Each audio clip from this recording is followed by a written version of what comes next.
Okay, good evening ladies and gentlemen. Welcome to tonight's meeting of Radcliffe Borough Council's Planning Committee.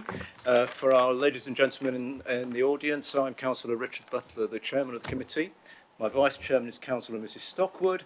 To her left is Mrs Soul, who is the Borough Solicitor. And to my right is Mr Pegram, who is Service Manager for Communities. And to his right is Mr Pennington, who is Area Planning Officer. So I think because we've got some members of the public here, we better do a bit of health and safety, please, to be on the safe side. Thank you, Chairman. Yes, we're not expecting the alarm to sound, so if it does, two options. We either go out through the side doors onto the front area here and away from the building. If that route's unavailable to us, it's through the three sets of double doors at the back, turn left out the side of the building, and then we gather in the far left-hand corner of the car park. Thank you, Chairman. Thank you very much. And so the first item on the agenda is, do we have apologies for absence and substitute members, please? Yes, we do, Chair. Could you put your microphone on? Yes, we... Mine's not working. You're on. Okay. Councillor Beardsall has sent his apologies, and Councillor Verdi, and we have Councillor Clark and, forgive me, I'm trying to remember, Councillor Rex Walker as acting as substitutes. Thank you, Chair. Thank you very much, and welcome to substitute members to the meeting. So, do we have any declarations of interest, either or under the Code of Conduct or under the Planning Code, please? Anything to declare? No? Okay, thank you. So, minutes of the previous meeting held on the 15th of August. It only seems like yesterday, but there we are. Time goes quickly. For those who were here, are you happy they're correct? Shall I sign them? Yes. Yes, thank you.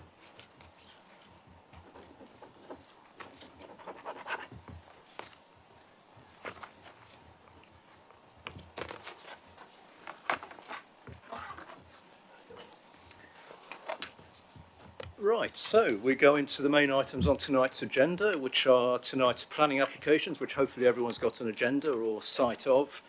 The first item application is land north of Bunny Lane, Keyworth.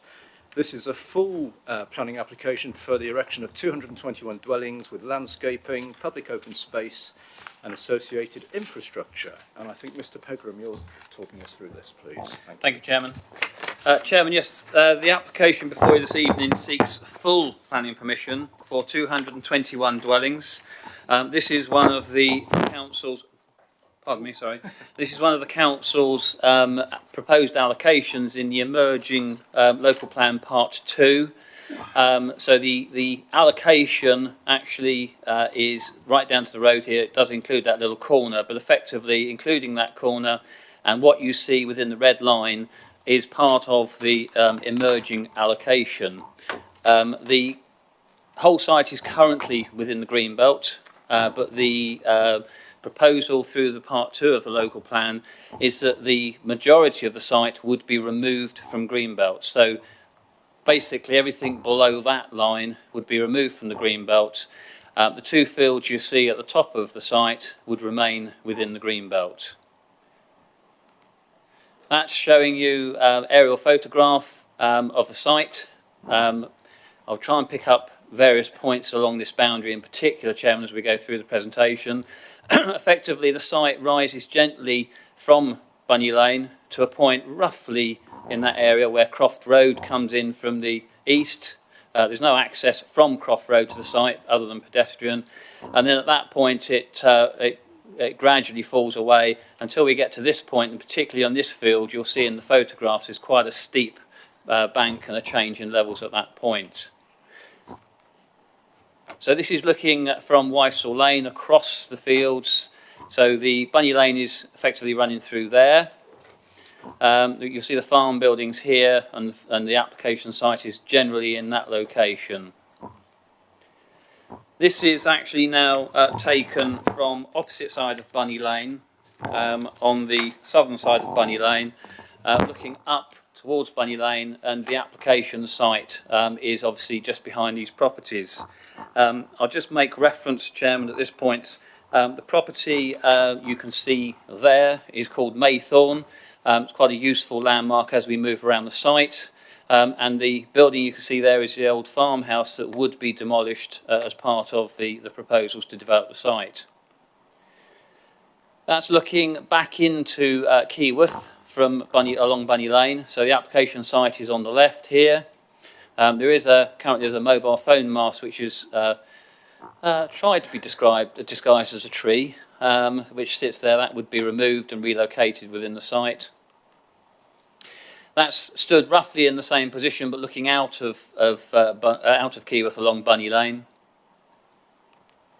And then that's looking across the road at the farm buildings on the opposite side of Bunny Lane. That's Maythorne that I referred to earlier. And then stepping back, and this is the old farmhouse and the farm buildings that are within the application site. They're down in that southwestern corner of the site, and they would be demolished. Again, just moving along Bunny Lane, looking across the site, the farm buildings that would be removed. Again, you can see the cunningly disguised mobile phone mast. And then this is effectively the first property you come to past the application site. So the application site corner, southeastern corner is here. This is the first property on Bunny Lane. And there's also a road that runs up through next to that property called High Court Drive. So you're looking up High Court Drive now, some relatively modern new properties that have been built in recent years. So the application site is on the left-hand side here. And then moving along that drive, looking across at the farm buildings that would be demolished. And then at the head of that drive. Turning around, looking back down towards Bunny Lane. And then moving along Bunny Lane to the east, looking back. So again, the corner of the application site is here. There's the farmhouse that would be demolished. Moving into the site, again, the farmhouse and the farm buildings that would be demolished to make way for the proposed development. And then looking generally across the site with the farm buildings there. Looking in an easterly direction, so that, again, that's the properties on High Court Drive that you saw in those other pictures. Just a closer view of those. That was the property on Bunny Lane. Then looking up the site, there's hedgerows within the site, some of which would be retained as part of landscaping. And again, across the site you can see the farm buildings at that point.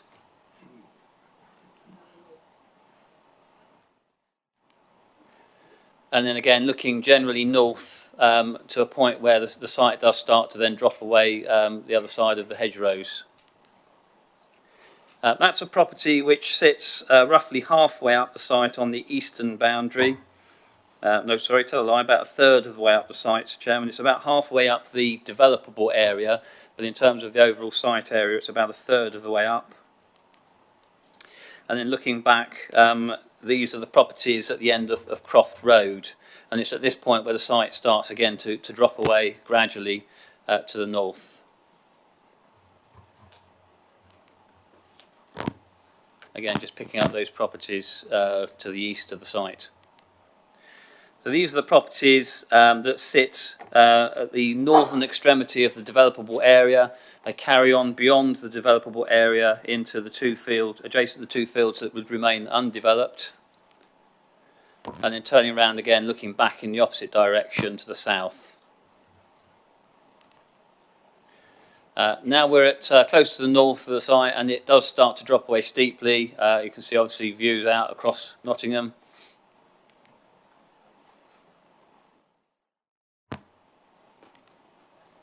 And then, sorry, just back in the sort of north-eastern corner of the developable area of the site. And then looking at some of the development that's adjacent to the site to give you a feel for the context of the site. That's looking obviously towards the application site.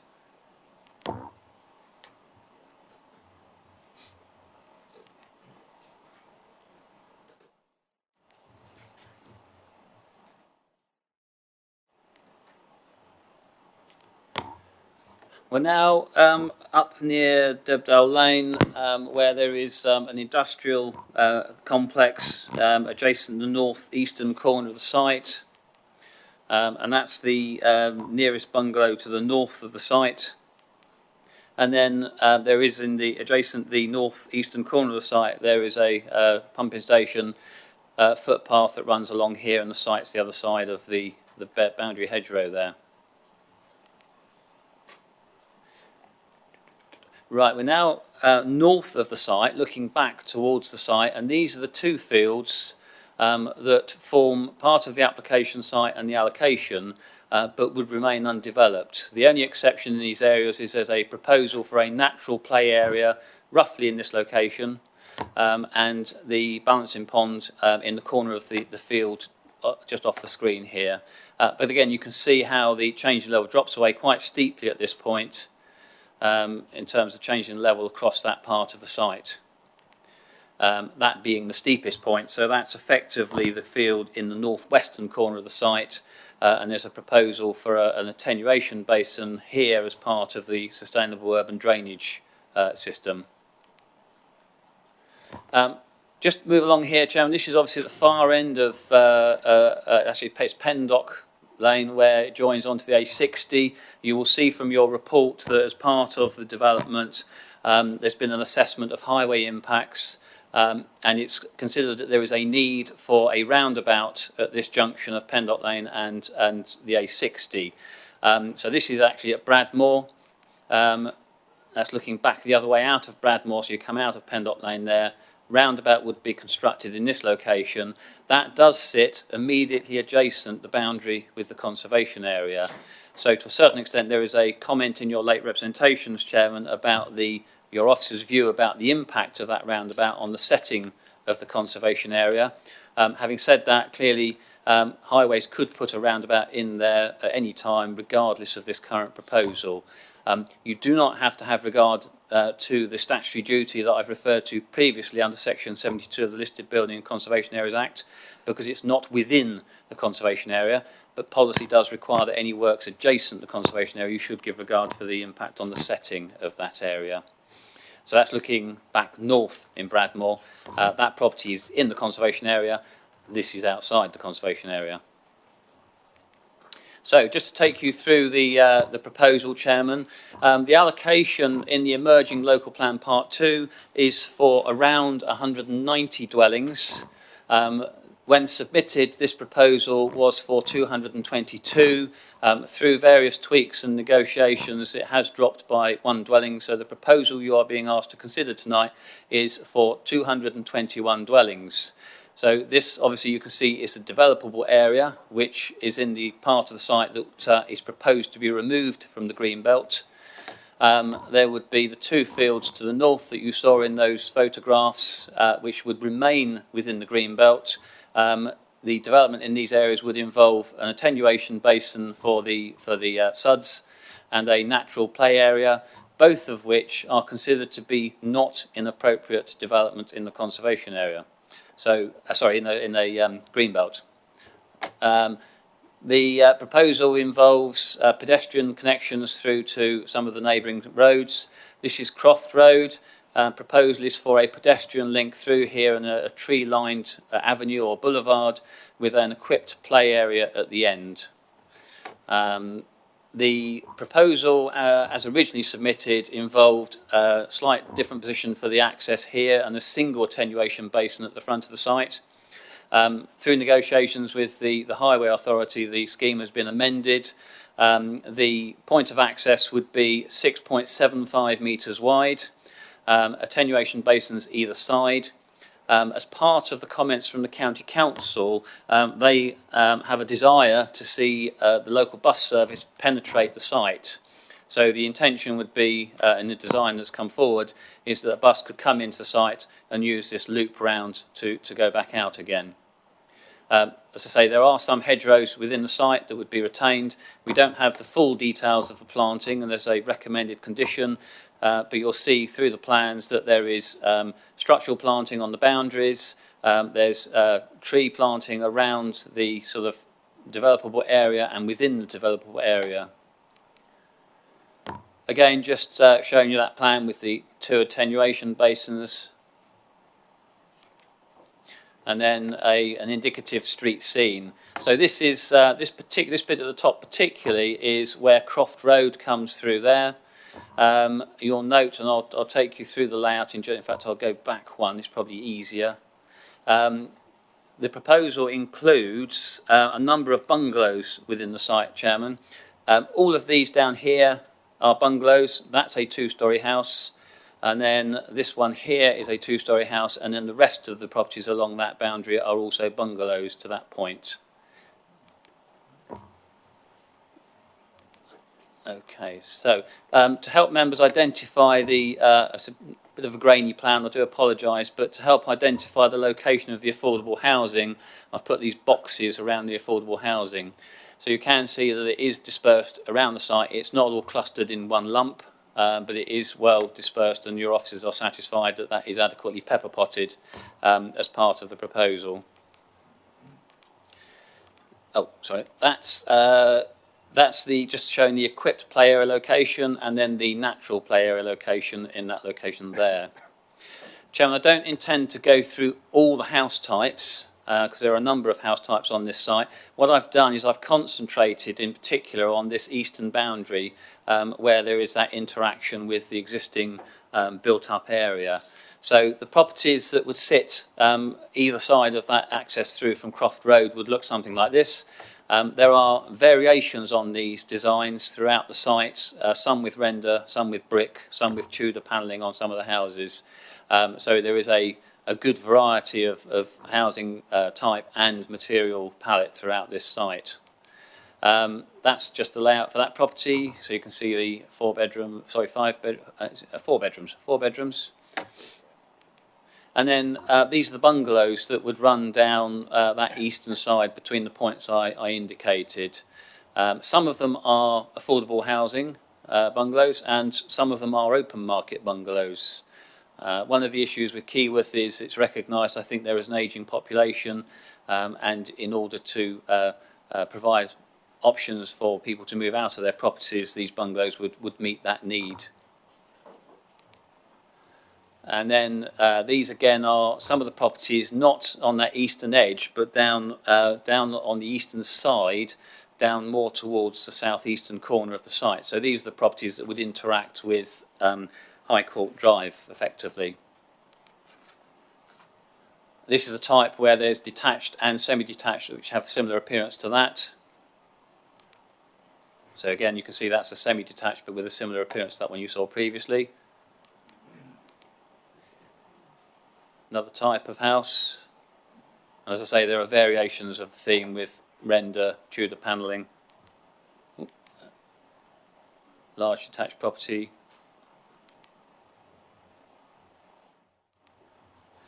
This is some of the terrace property and some of the affordable housing units. That's the rear of those properties. Again, some of the semi-detached properties on the site, including some of the affordable housing, would be designed in that form.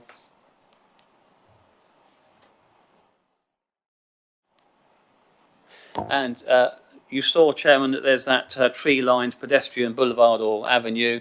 There are proposals for 2.5-storey dwellings, and a lot of those 2.5-storey dwellings are located either side of that avenue, looking out onto that avenue of trees.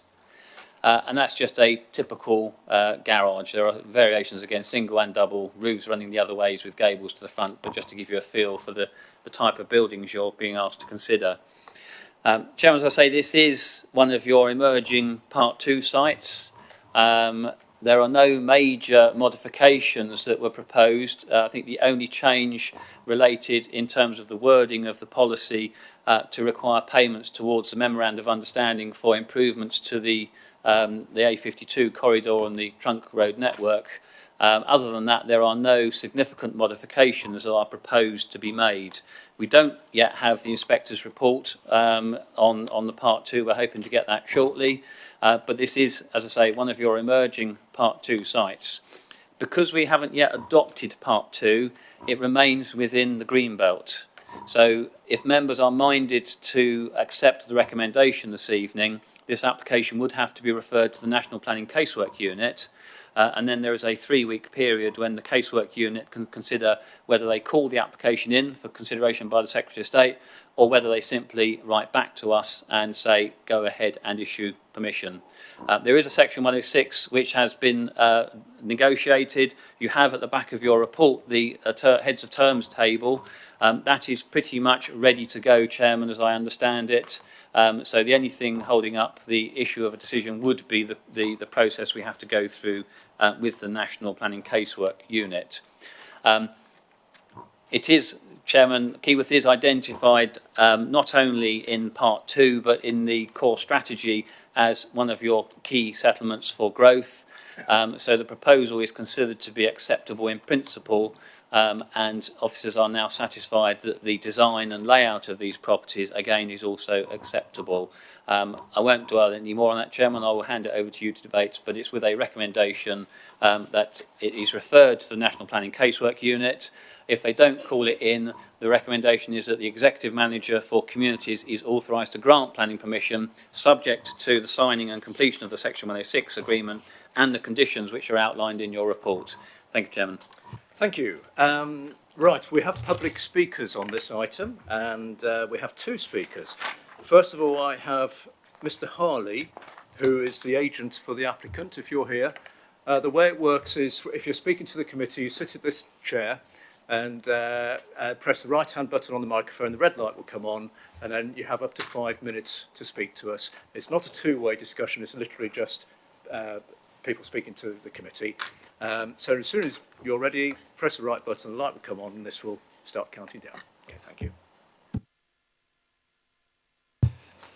I welcome the chance to speak to you tonight, and I sit before you not only as representative of the applicant Borough Homes, but also as a resident of Keyworth.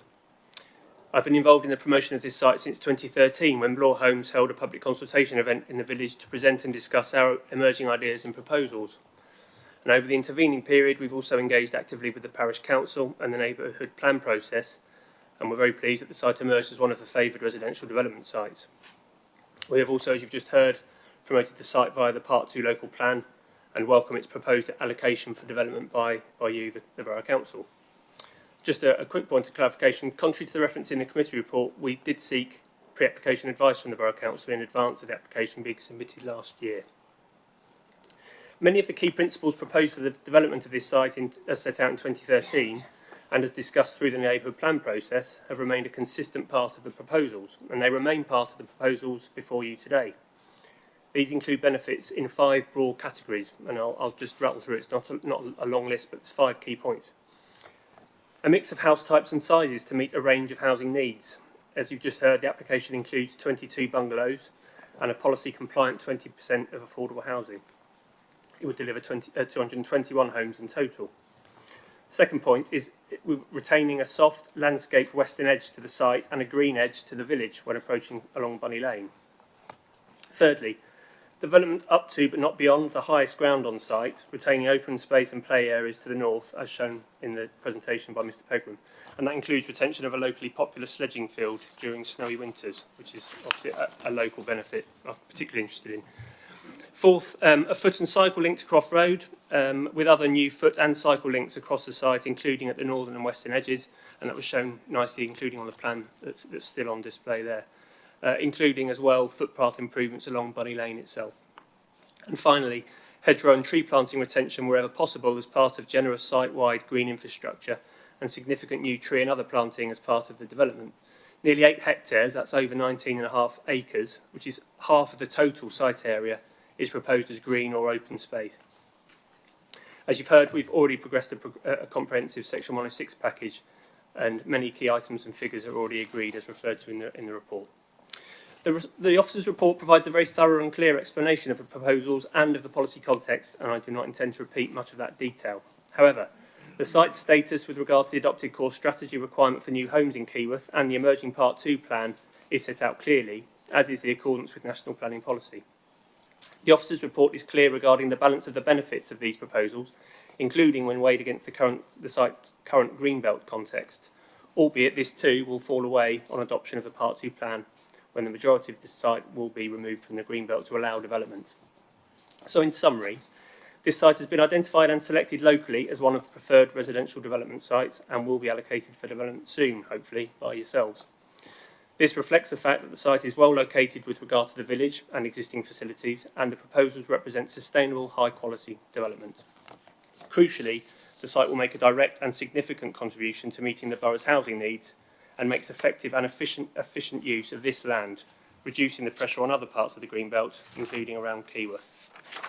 Borough Homes is keen to deliver the site quickly, and if the application is approved as recommended, is keen to finalise and sign the Section 106 as soon as possible, with a view to beginning delivery of homes next year. Thank you, members. Okay, thank you very much. That was well within the 5 minutes, so thank you. We have another speaker on this item. This is a Mr. Pritchard, and you're speaking as an objector to the application. So the way you saw how it works, right-hand button as soon as you're ready. And we can't. No, I'm sorry, we can't. I'm not allowed to take anything. Yeah, no, I'm sorry, we're not allowed to take. We've got rules that we're not allowed to take items after the meeting's been called. Thank you. That's right. Right-hand button. The red light will come on, and we'll start counting down. Yeah, so thank you for giving me the opportunity to talk to you. I'm a local resident, and I object to this development, the main reason being the fact that it is on the greenbelt.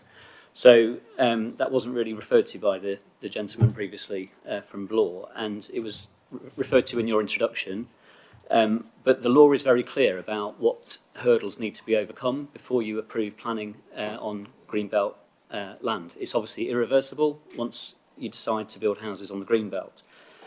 National government policy attaches great importance to greenbelts and requires that once the greenbelt's established, the boundaries should only be altered in very special circumstances. So the question before you in relation to the greenbelt is, are there very special circumstances here that means that you should be building these houses on this greenbelt? Now, the application refers to this, and in paragraph 22 sets out the reasons that the applicant contends that there are very special circumstances.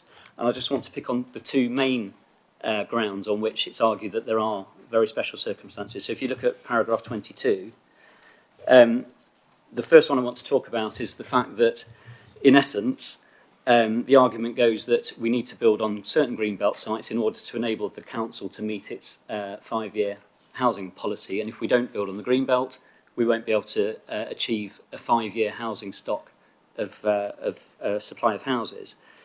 Now, when you read paragraph 26, it seems that the argument that this is necessary is based on a report that the council did. It's called the latest council's monitoring report, which was done in March 2017. And in March 2017, they found that there was only 3.1 years stock of houses, and the requirement is to have 5 years. So the graph that I was going to show you, which I don't know if you can see, is house prices in the East Midlands for the last 20 years. And where I've put the arrow is when that report was done in March 2017. And you can see, hopefully, what's happened to the housing market in this area since the date of that report. So you are relying on a report done at that time.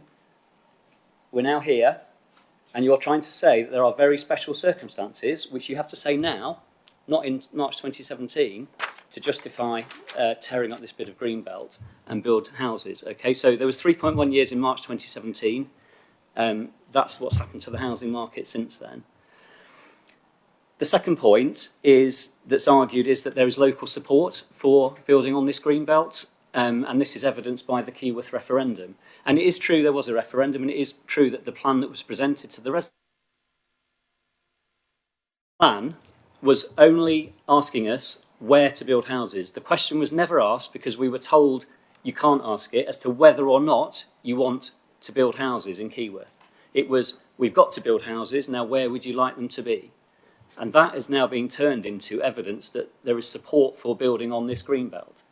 And it doesn't take a genius to work out that they're very different questions. And I am convinced that if you ask the residents of Keyworth, would you like more houses on your greenbelt around your village, the answer would have been a resounding no. So to then say that there is evidence, local support for building on greenbelt land, is just simply not true. The question was, you've got to have houses in Keyworth, where would you like to have them? and that's a very different question. And it's also just worth noting that the plan that was presented to residents included, and if you look at paragraph 45 of the report in front of you, the Keyworth Parish Plan includes the proposal for 150 to 160 new homes. The application before you is for 221 new homes. So the residents haven't supported this development of 221 homes, which is 47% higher than the proposal in the plan. So again, to use that as an argument for there being very special circumstances, that there is strong local support, is just simply not true. And it wouldn't take a judge very long to see that if this review was challenged. So in summary, one of the decisions you have to make is that there are very special circumstances to develop the Greenbelt. And the reasons given to justify that just simply do not stack up. And it wouldn't be a lawful decision to take to build on our Greenbelt land, given the current state of the housing market and given some of the flaws in the arguments that have been put forward in the document in front of you. Thank you very much. Okay, thank you very much. Could you just flick the switch again? And that's great. Thank you. Right. So we heard from Mr. Harley on behalf of the applicant, who was giving some background to the application and pointed out 5 key points that he was particularly keen to emphasise to us, including the sustainability aspect. And we heard from Mr. Pritchard, who is objecting on the grounds of Greenbelt. He points out once you've built on Greenbelt, you can't turn it back again. Also referred to national planning policy and framework. Something went wrong then. Anyway, it's framework, and also disputes the 5-year supply in the report, which is one of the reasons being given as a justification for allowing the application. So I think that's covered most of the points. Do you want to pick up on those, please?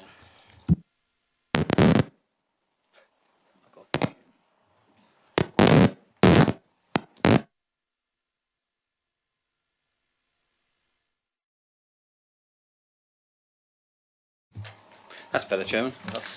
Didn't know if it was my static personality. No. Anyway, right, Chairman.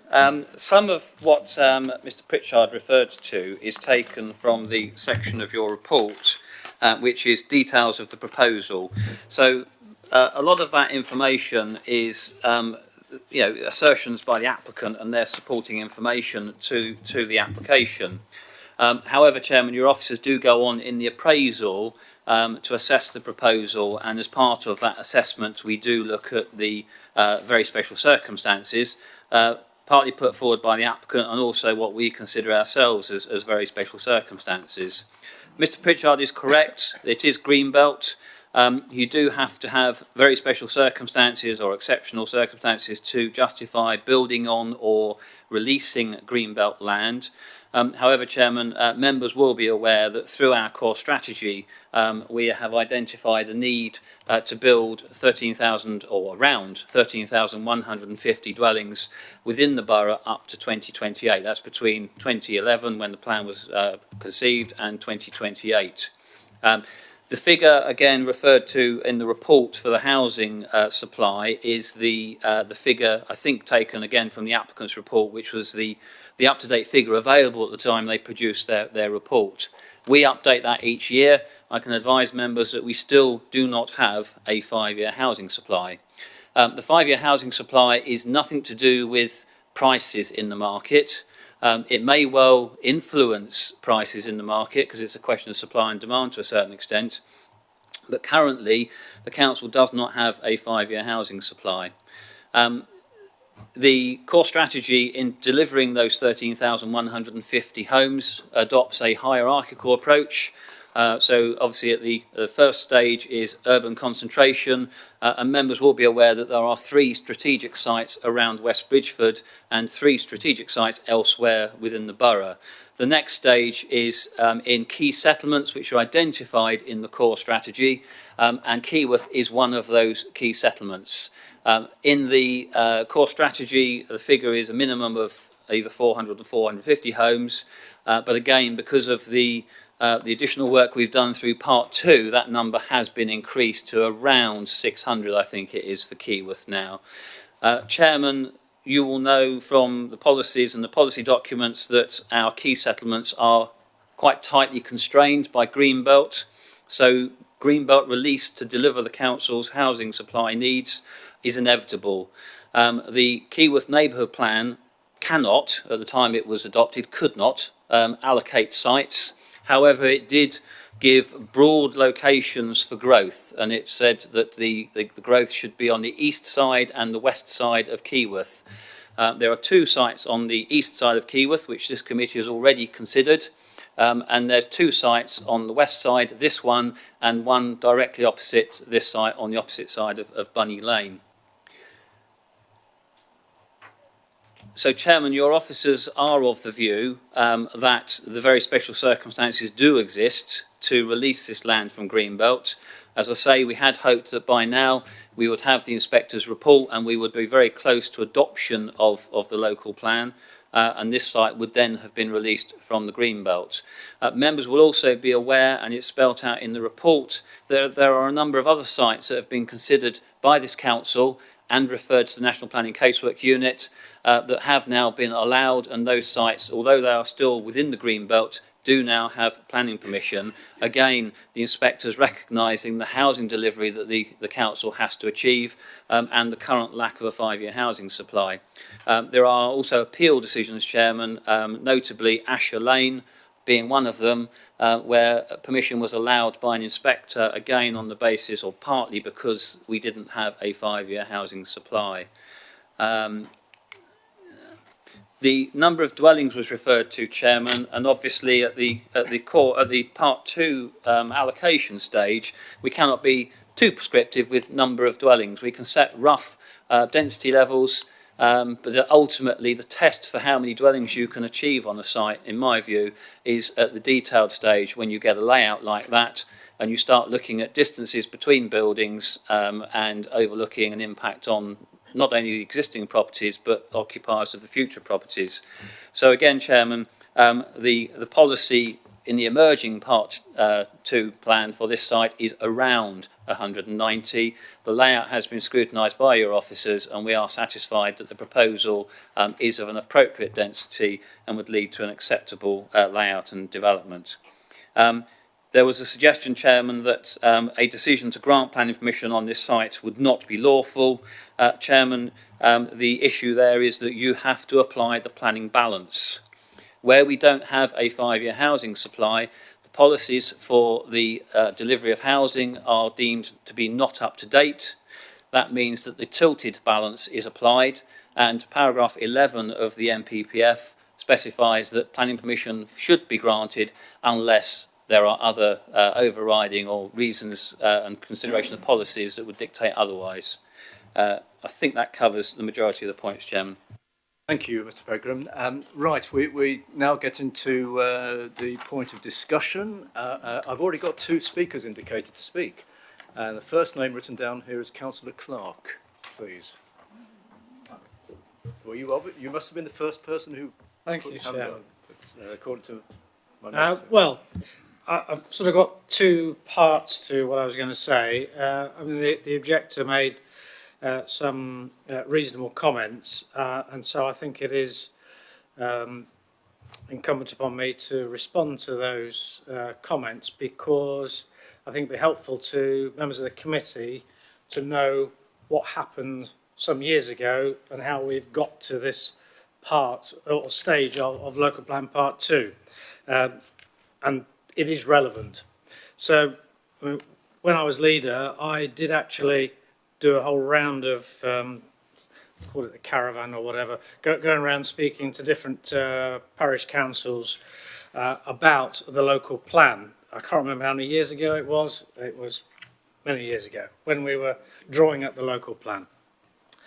And what is specific to Keyworth is that it was really, I mean, I was staggered when I was told the facts that over the previous 10 years, Keyworth had depopulated by 7% because it had only built 2 new houses per year.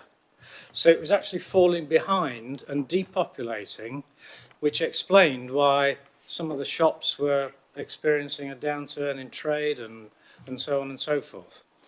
So in order just to stand still and get back to equilibrium, they needed 300 houses just to get back to where they were.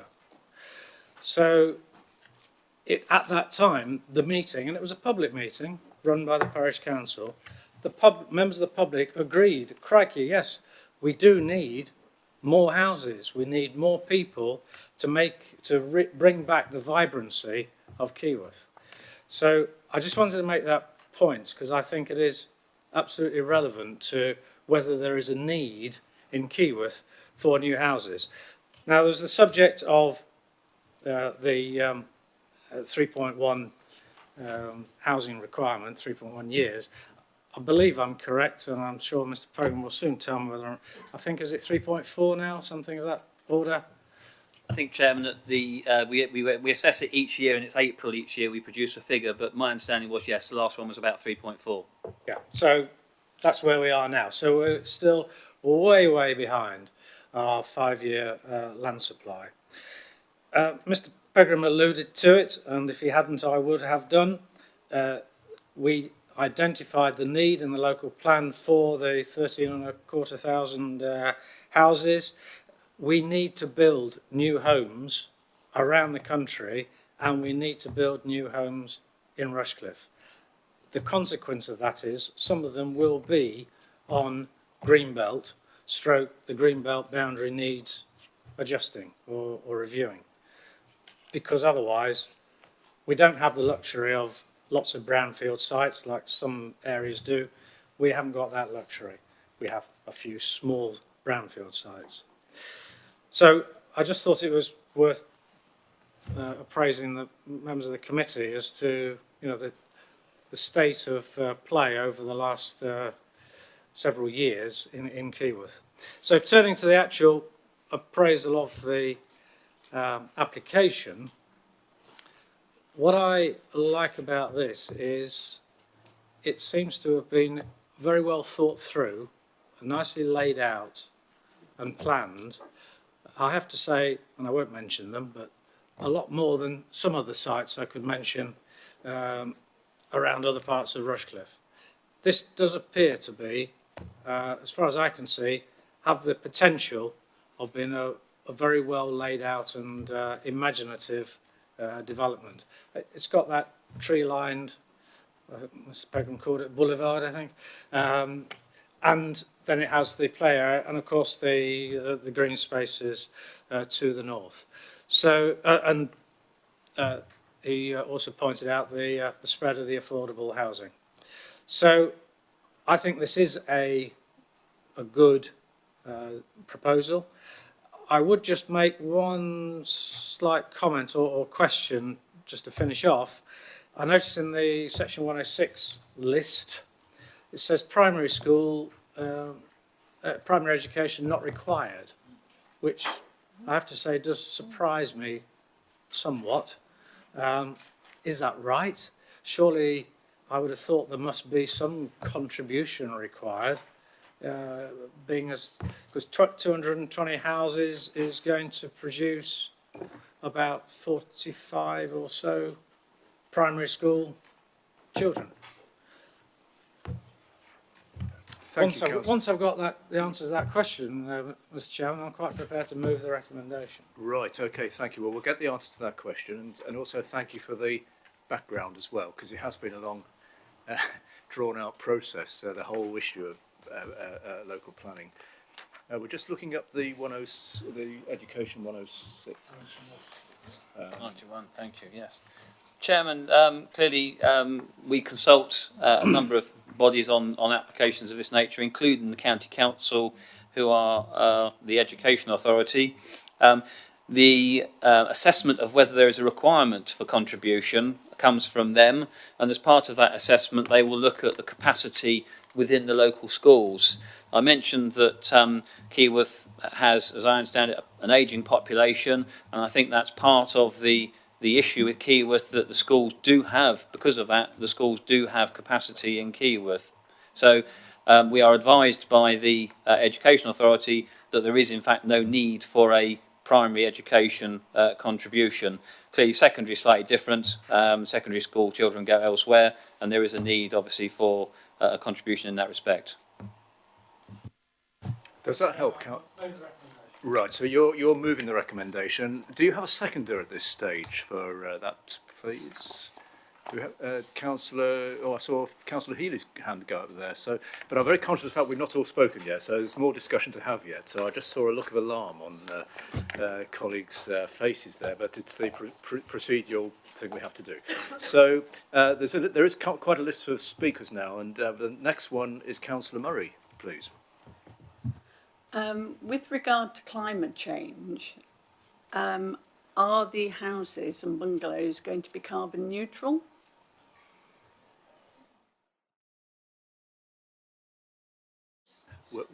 We're looking it up, but we've made a note. If you want, have you got any other questions? No. I was going to mention about education, but Okay, we're just looking it up. We're still looking. So our next speaker is Councillor Brennan, please. Thank you, Chairman. I'd like to endorse Councillor Clark's comments. Actually, it does look like an imaginative scheme, and considering the ones that have come before us before now, this one does seem to be of a different calibre. So I shall be very interested, if it gets approval, to see how this site looks and whether it's something that we should look to replicate elsewhere. I do have a few detailed questions. I have 5 points, if you'll bear with me while I go through them. Some of them may have well been addressed within the documentation, and I've been through it several times and may still have overlooked them, so forgive me if I have missed the detail of it. The first one was the bus routes issue. When I read the documentation, it seemed to be suggesting that bus stops would be within the vicinity of the site, and the heads of terms appear to say that, rather than within the body of the site. I know when you did the presentation, you talked about that being raised, so the bus route should penetrate the site, and there is that loop now, enabling a bus to go into the lower half of the site. But it still seems to be quite a long way and quite maybe difficult to access. So I'm a little bit just ask the question whether that bus route is sufficient to service that whole site, and whether we shouldn't be looking somehow to accommodate better access to the bus and public transport facilities on the site. So that was my first point. And this is in no particular order, I apologise, it's as they came out of the report. There's also mention of bin blight in terms of the design and access of bin storage to some of the properties, which is highlighted page 29, paragraph 89. Talks about some of the designs might encourage people to leave bins on the streets rather than putting them away. So I wondered if that had been resolved in the subsequent application and I'd missed it, or if it is still something that might be an issue for us. My third point was on garages. There was mention early on about the need to ensure that garage sizes were an adequate size for modern vehicles, and I assume that means not just getting them in, but actually being able to open your doors of your car once you get them in. And as we know, garages have been getting increasingly smaller, and people have been using them as storage and parking their cars out on the drive or out on the streets. The size of the garage also, I presume, needs to be sufficient to accommodate electric car charging points as per condition 29, as I assume some of them might be located within the garages. And so has the size of the garage been addressed in the final plan such that we're satisfied that those things will be addressed? The next point is garden sizes. The plans appear to propose garden sizes that are slightly less than that which is considered best practice, and the justification seems to be that the large availability of green open space compensates for that. But we know that private gardens provide an amenity which is somewhat different from public open spaces. However, having seen the plan, I can see why that argument would be one that that holds water and be justifiable. But are we satisfied that there is a legitimate reason for somewhat smaller back gardens than would normally be the case? And my final point, condition 16 talks about preventing the destructions of birds' nests. And following some of the scenes we've seen this year on some of the developments where developers have deliberately netted hedgerows to avoid birds nesting in the first instance in order to circumvent the requirement to leave nesting birds until they've flown. Are we satisfied that that's unlikely to happen? And if it is likely to happen, is it possible to include a condition against the preemptive use of bird netting on hedgerows on this site? Thank you. Okay, thank you, Councillor Brennan. So we had 5 new questions there. Have we got the windows insulation query yet, or shall we carry on? The carbon neutral. Yeah, sorry, yes, carbon neutral. Chairman, there's two points I would make. I don't believe they would be carbon neutral. We don't actually have currently a policy framework to insist that dwellings are carbon neutral. I was looking through, there was a document that was sent to us and circulated to members, which was effectively a briefing note, and I was sure there was something in there about the sustainability credentials of the scheme. Clearly, Chairman, that the current policy position is that development would be expected to meet the highest standards under the building regulations for insulation and energy efficiency. The other aspect, Chairman, there are conditions in the report recommended for the provision of electric car charging points on properties, which again is an environmentally friendly requirement now, effectively. In terms of some of the questions that Councillor Brennan raised, bus routes, yes. bin blight, garage size, garden size, Yeah. and nesting birds. Okay, so a lot of discussion with the transport section over at County Council, Chairman. There is, they have a sort of a walking distance that they like to seek to achieve, and certainly if you were to walk from up here or in the centre of the site down to Bunny Lane, along Bunny Lane and up the road where the bus actually stops, which is somewhere in this location, it would be beyond their walking distance.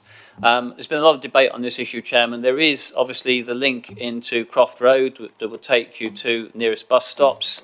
The other aspect in terms of location of improvements to bus stops or new bus stops, and my understanding, Chairman, is that in the discussions between the case officer and the developer, not unreasonably, what they are saying is that if the bus does penetrate the site and there will be a bus stop in the site to pick up people from, I'm not saying it's necessarily there, it could be there, but if there is a bus stop within the site to pick up passengers, it would seem unreasonable then to expect them to improve one somewhere else in the vicinity. So as I say, that is the issue with bus stops. Bin storage, all the properties do have gardens. They do have access to rear of the gardens. So as far as I'm concerned, Chairman, the majority of properties would be able to store their bins out of sight, rear of the properties, etc. In terms of garden sizes, our residential design guide is not prescriptive in terms of sizes of gardens that we insist on. It's guidance. As far as I understand, looking at this and talking to the case officer, that the majority of the gardens do satisfy the recommended standards. Where garden sizes are below, one of the justification for accepting those garden sizes is the availability of alternative play and open space. So clearly there is open space on this development. There's a play area here proposed. There's a natural play area proposed in this location, and this area effectively would be available for recreational purposes, particularly when it snows, as was referred to earlier perhaps. And then there's access to the wider countryside on the footpaths. So again, Chairman, we don't believe in this instance that there would be any reason or justification to refuse permission on inadequate garden sizes. That may be an indication of overdevelopment or over-intensive development, but we don't consider that to be the case in this instance, Chairman. In terms of the netting issue, clearly we have seen some sites, and it even hit the national press earlier this year, where developers perhaps didn't get a good start on the development when they wanted to, and obviously members will be aware that it is an offence to disturb nesting birds and nests. So to prevent the birds getting into the hedges, developers have netted hedges to stop the birds getting in. That in itself is not illegal. It's only once they're in you can't disturb them. Clearly, Chairman, the nesting season is nearly over and won't start again until next March. You heard from the agent representing the developers that they hope to start delivering dwellings on this site next year. I would anticipate that they've got plenty of opportunity to remove any hedgerows in the period between grant of permission and the start of next nesting season if necessary. Clearly the site will not be built out in one go. I think it would be unreasonable to place a condition that says you shall not net the hedgerows. It is effectively a recognised practice to stop birds nesting in the hedgerows, but as I say, it's the disturbance of them that is illegal, not preventing them from nesting in the first place. Thank you, Chairman. Thank you. Thank you, Mr. Pegram. Hopefully that's picked up your... Do you want to come back on? If I may, Yeah. please, just on a couple of points. I'm still a little bit concerned about the bus. I hear what you say, but it does seem to me that it's a long walk from the top of that site to the bus stop. But I'd just like to record that. On the netting, I know it's not a criminal offence to net them, but it is an awful practice. And if there is any way that we can discourage people, developers, from using that technique, I think we should attempt to do so. If we can't apply it as a condition, at least very strong advice that we don't wish to see that practice. I recognise what you say about the timing on this particular site, but I would apply that to all of the sites that we grant permission on. Thank you. Thank you. Can we do that as advice to developer as opposed to a condition as such? You Or could the include an standard advice practice? that that should be resisted where possible, but I don't think, as I say, I don't think it's something we can insist on, Chairman. Okay, but it's noted. It's noted. It is noted. Right, my next speaker is Councillor Thomas, please. Thank you. I've got some questions, really, about connectivity in particular. So the questions are, in the northerly direction, where do those footpaths go? Are they just footpaths or are they footpaths and cycle paths? In the easterly direction, Mr. Pegram said that there was the tree-lined boulevard links to Croft Road as a pedestrian access. Is that also a cycle access?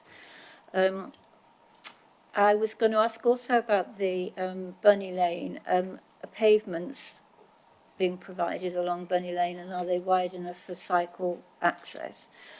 My other questions about overlooking. For safety reasons, are the play areas, the equipped one and the natural play area, are they overlooked by housing to provide a measure of security? And the same goes for that central boulevard leading to the equipped play area, which could quite often be used by children for access. Is that overlooked? So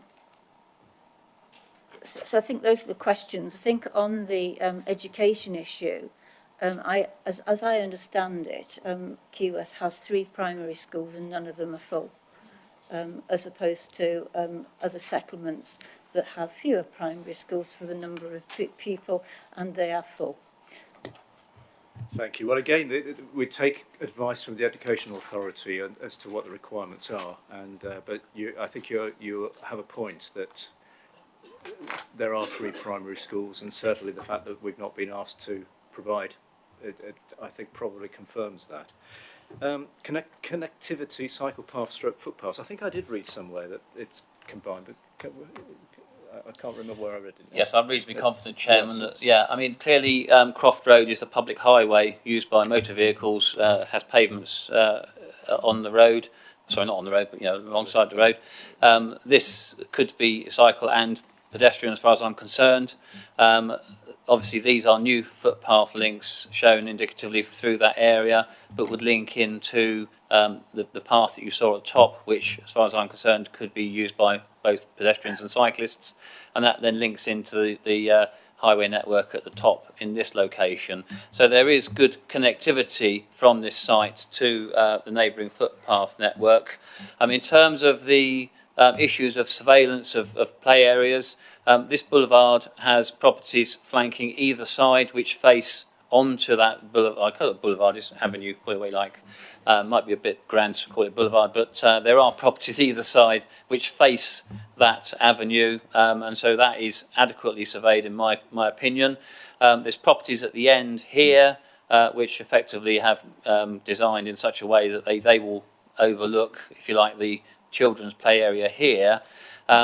There is a bit of a change in level here, and there's a requirement, obviously there's retention of hedgerows, so this is probably perhaps less surveyed, but as you can see from the layout, there are properties here which face directly that way, overlooking that area. I haven't got a section, so I can't give you the sort of true view that you would get, but in my view, Chairman, these areas that are referred to by Councillor Thomas are well surveyed by properties overlooking those areas. Okay, I hope that helps. Councillor Murray, you were indicating to come back, weren't you? And I didn't ask you to come back before, so sorry about that. So if you want to... Do we not, when we're giving permission to developers, not insist but encourage them to make the houses carbon neutral? Carbon neutral requirement. No, they're sustainable. Chairman, to give you a bit, as Councillor Clark did, to give you a bit of background to this issue. A number of years ago, we had a thing called the Code for Sustainable Homes. That looked at a number of areas, three in particular, though. Firstly, it was about the energy efficiency of the fabric of the building itself. It also looked at microgeneration on site. And it also looked at where builders source the materials, so we don't end up with materials coming from the other side of the world, for instance, and they should be sourced where possible locally. Unfortunately, the government, in their wisdom, Chairman, chose to scrap Code for Sustainable Homes. Their view was that the development should satisfy the highest requirements under the building regs at the time those properties are built. Unfortunately, and I will admit, the building regulations aspect only, in my view, covers one aspect of the Code for Sustainable, or the former Code for Sustainable Homes, and that is the energy efficiency and the fabric of the building.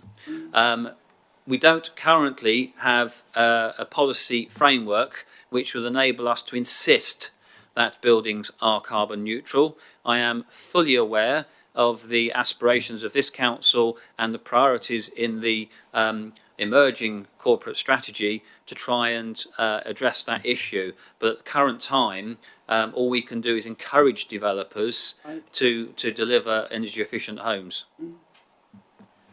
And I think as well that the public as a whole are getting ever more interesting and demanding for carbon neutral energy efficiency. So perhaps there is hope that that market will dictate and will send a message out to developers. So don't give up complete hope on that. Could you turn your microphone off, please? Oh, sorry. Councillor Healy, you're next to speak. I know you've seconded this, but you also indicated to speak. So, yes, Chairman. Thank you. One of the concerns that I have with any new development is obviously the amount of extra traffic it encourages, which in itself results in problems of numerous kinds.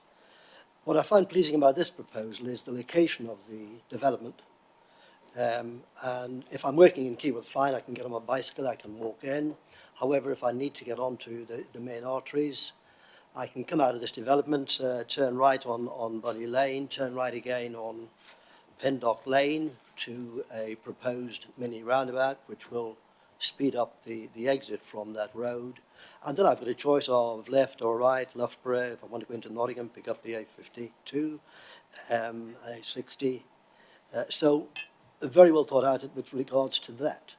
The other thing, Mr. Chairman, that perhaps Mr. President could just clarify for me, this is the third application we've had for Keyworth.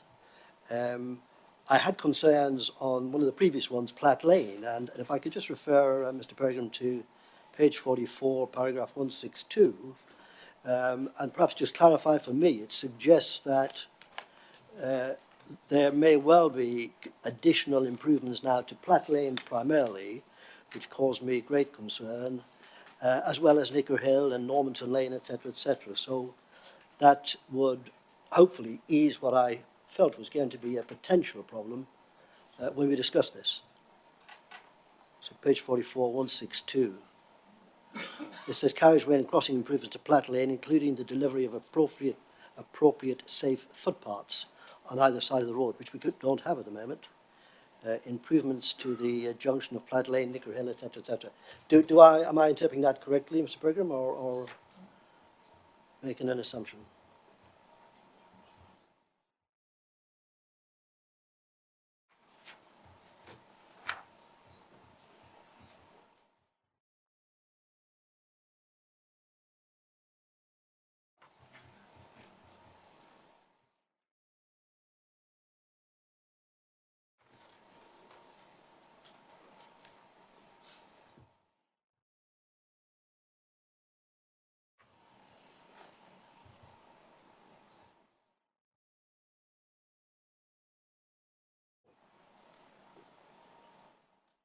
Chairman, the policy that Councillor Healy refers to, I think I'm right in saying, is one of the Keyworth Neighbourhood Plan policies.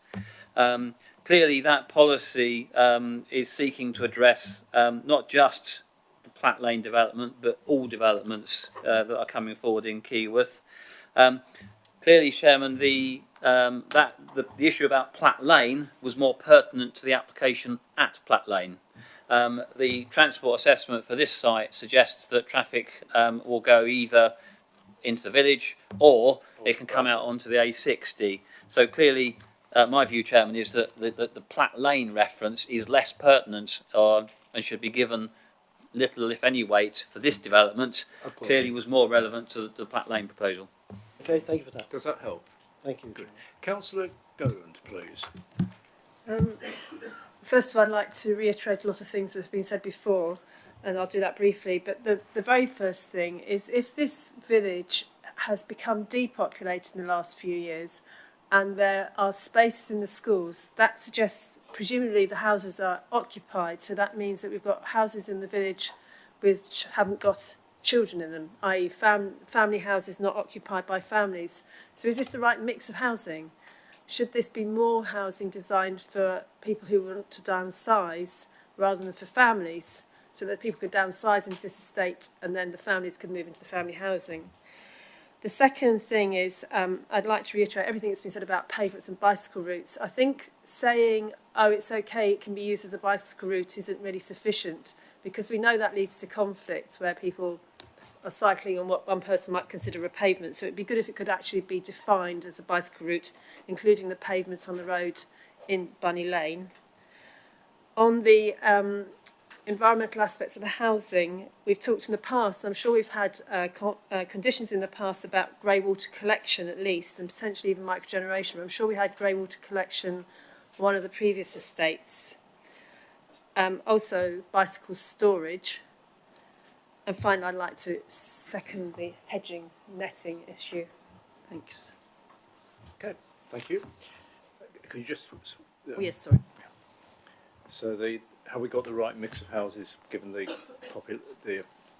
Councillor Goland's understanding of the population of Keyworth? Yes, Chairman, I did allude earlier to my understanding of the situation in Keyworth is that we do have an ageing population. We do have older people occupying family houses where perhaps children have now moved on. We have looked at the housing mix on this site. It's been one of the considerations, clearly, because there's a neighbourhood plan policy about housing mix, and there's a whole section in the report about the housing mix. There is a mix from 2-bedroom properties up to 5-bedroom properties. In particular, I alluded to the properties along this edge, with the exception of those two. From there down to there are all bungalows. And in fact, I think it's from that point onwards, they are open market bungalows. So they're not all affordable housing bungalows. The number required to satisfy a strategic housing officer are being provided, but the majority of those bungalows along that boundary are are open market bungalows. So again, we are satisfied that this is an appropriate housing mix. It's been looked at carefully.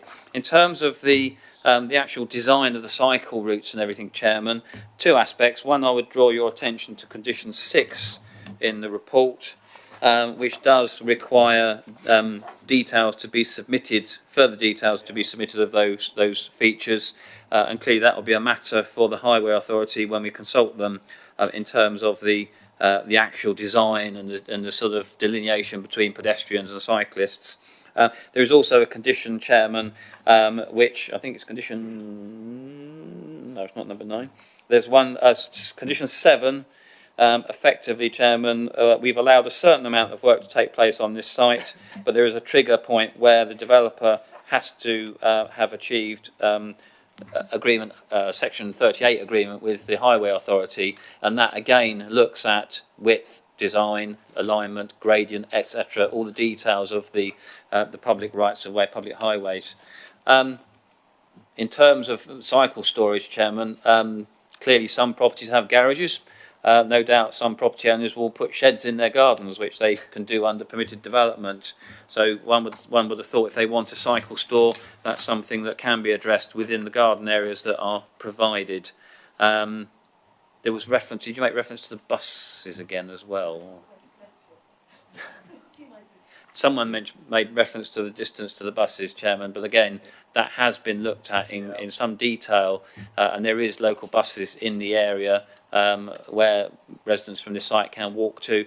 The county use a sort of a walking distance figure, which I can't remember precisely off the top of my head, but again, this site does make provision for bus penetration to serve the site, and that bus stop down here would certainly be within the walking distance of everyone within the site. Thank you, Chairman. Thank you. And as ever, there's always a lot of conditions in these applications, and you've sort of drilled down into the conditions, and there's quite a few restrictions there. More information will be required as the build, if it goes ahead, goes on. Councillor Walker, please. Thank you, Chairman. 2 points, if I may. First, very special circumstances.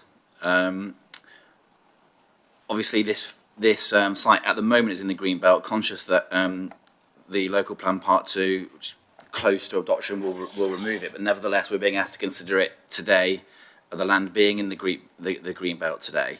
The report reads that we're asked to hang the special circumstances on the plans, the local plans, and the allocations within them for housing sites around this as a key settlement. Forgive my ignorance, but is the whole of the village and the surrounds greenbelt, i.e. are there 0 available sites in or around the village which are not greenbelt? And the second point, paragraph 59, page 25, mentions split of affordable properties, a target of 8% social rent with a current provision of 0. So I just wondered what the circumstances around that were and the justification for there being 0% social rent.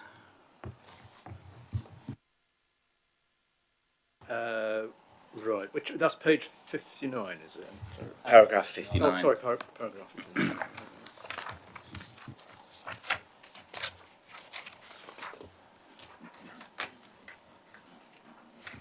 Yeah, we just need a bit of explanation about that. And the green field. Well, there's certainly very little in the way of brownfield around Keyworth. In fact, around Rushcliffe as a whole. But can we clarify if it's green? Try and multitask, Chairman. Okay, right. In terms of the greenbelt issue, yes, the site is in the greenbelt. The paragraph 145 of the MPPF obviously specifies that development in new build development in the greenbelt is inappropriate. The policy requirement then is that you give any harm to the greenbelt, both by terms of inappropriateness by definition and by reason of impact on openness. You have to give that matter significant weight. However, Chairman, you'll see that the way the appraisal on this report is structured, we have gone through the report and we have given, in our opinion, Chairman, appropriate weight to the various issues and elements that are considered to constitute very special circumstances. Clearly, as decision makers, the committee has to apply the same balance.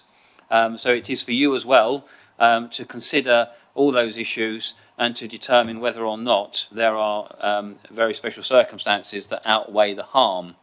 In terms of Keyworth is an inset settlement, which means that everything sort of beyond the extremities of the built form almost is greenbelt.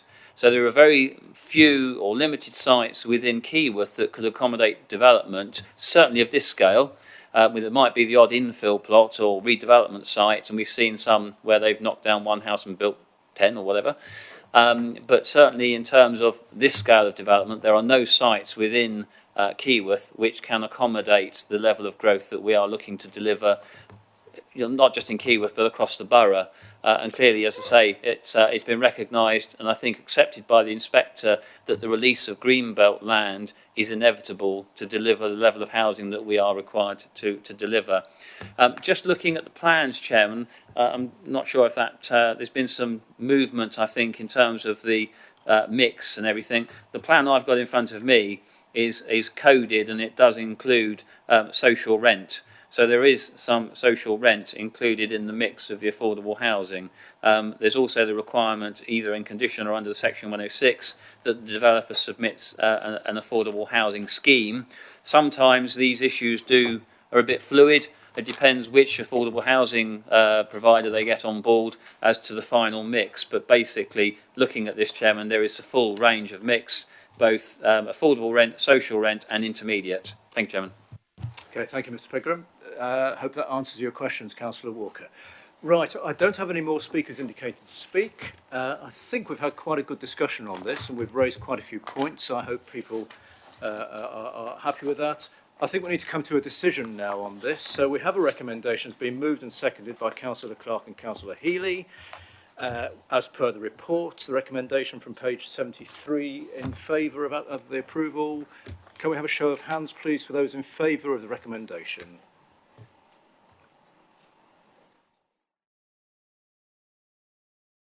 That's for the record. There's no objection, no abstention, so that's, I think, unanimous. So permission is granted. These decisions are never easy. There's always going to be pluses and minuses, but we have to weigh up the arguments for and against, and I think that has been done. So thank you for that.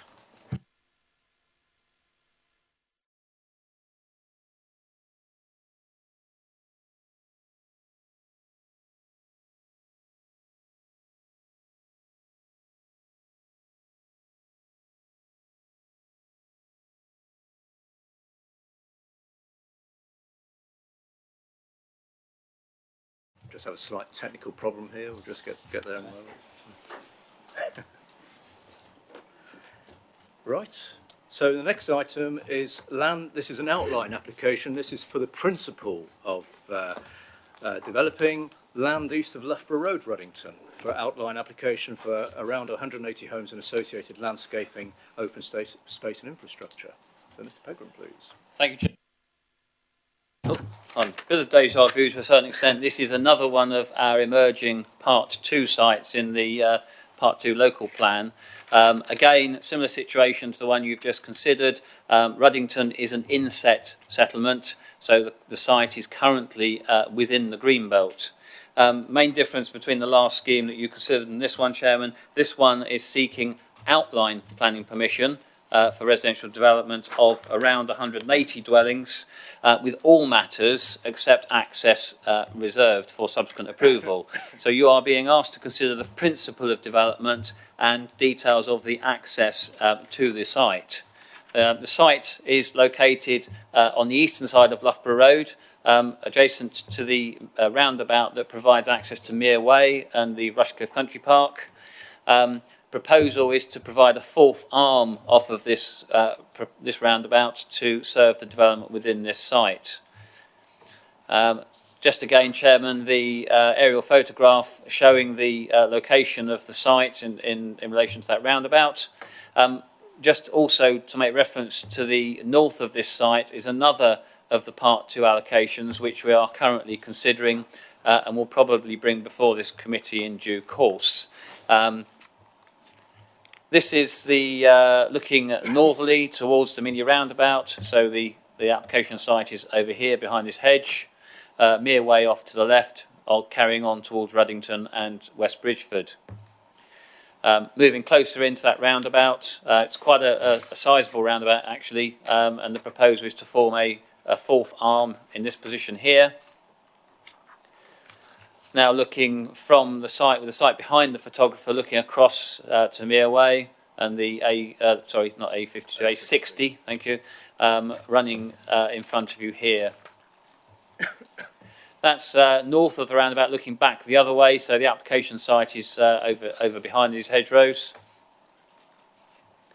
And then that's more to the north of the site, looking through a field gate across an area of land that's identified in the conservation area appraisal as positive open space. So that's effectively the site is on beyond the hedgerow. Now standing within the site, Chairman, I did have a little crib sheet that helps me with this, but bear with me. That's that one. That's looking generally north, Chairman, I think, across the application site. And then within the application site, there's an area of woodland adjacent to the site here.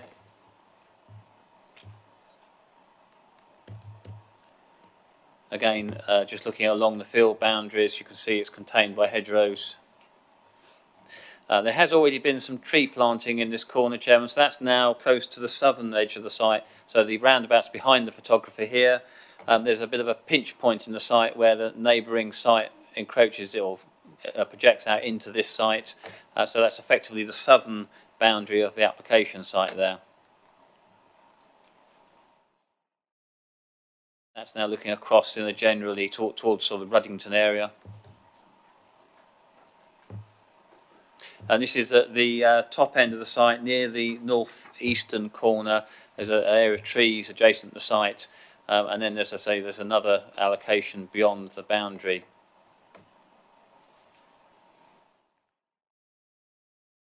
Just to give you a flavour of the context of the site, Chairman. That's looking back again towards Loughborough Road.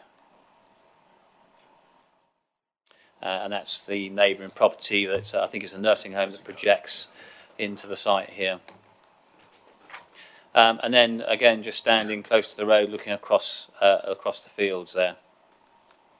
So, Chairman, this is produced for illustrative purposes only, but you can see the access would come in at that point. You are being asked to consider access. The layout is around 180 dwellings. As I say, this is just indicative. Layout is reserved for subsequent approval. But you are being asked to consider access.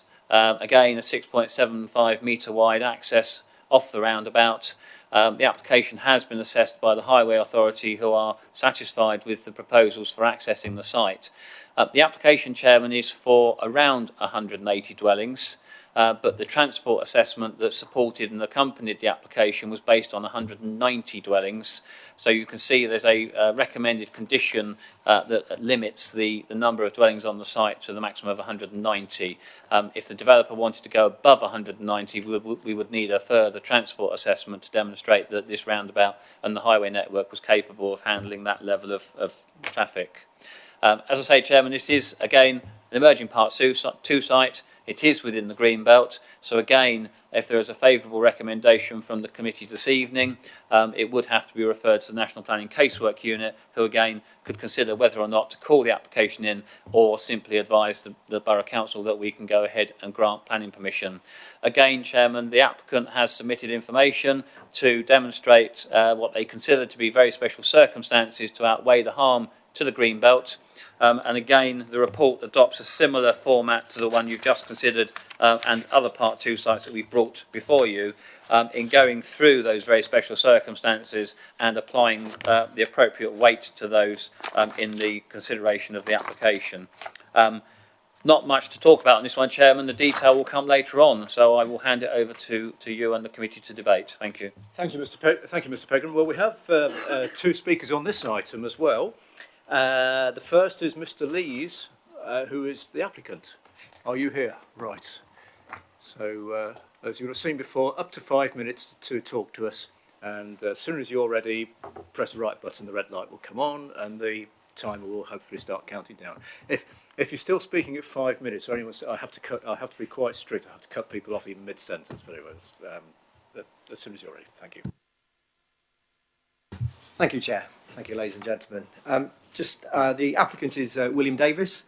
They are one of the largest remaining privately owned building companies in the East Midlands.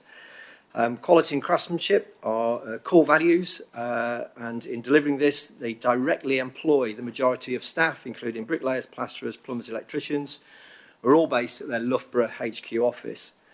They have an important apprenticeship scheme, taking 10 new youngsters each year, and with a total of around 30 apprentices at any one time. William Davis are very proud of the 5-star building status under HBF customer service scheme. And it's also important to note, I think from the debate that was mentioned earlier, that they have a formal policy not to net hedges as a part of their practices of construction. The site at Ruddington is important in helping to deliver both the company's and your council's housing requirements over the next few years. In formulating these proposals, community and stakeholder engagement has been a fundamental part of the evolution process. And whilst the application is submitted in outline, a number of principles are established, and what we'd say is that now the proposals are providing for a new gateway feature at the site frontage to help mirror the layout into the business and country park opposite. We're delivering all the requested contributions that were made by Ruddington Parish Council, including upgrading the footpath from the site to centre of the village, FP17, and also in parts to provide a shared footpath cycle route. Delivering a signalised two-cone pedestrian crossing over the A60, contributing £73,000 towards the cost of delivering a new community centre in the village, and providing improvements to the A60 Kirk Lane junction. Also providing a full range of requisite Section 106 sums for education, including an extension to St Peter's Junior School, full 30% affordable housing with the council's required mix, healthcare, off-site sports and leisure and allotments, bus stop improvements, new shelters and real-time information, and we're also providing on-site children's play space, and also with a pedestrian cycle link through the allocated site to the north onto Florforth Lane.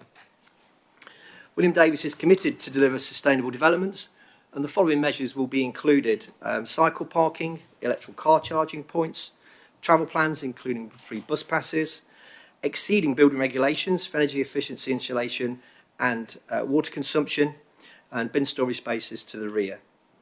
As a result, William Davis's energy efficiency rating and environmental impact ratings are amongst the top 1% in the country. In respect of landscaping, we set development back from the boundaries, ensuring a high quality landscape setting. And as already mentioned in the presentation, advanced planting has been provided to ensure that when the houses start being built, that tree planting will have started to mature.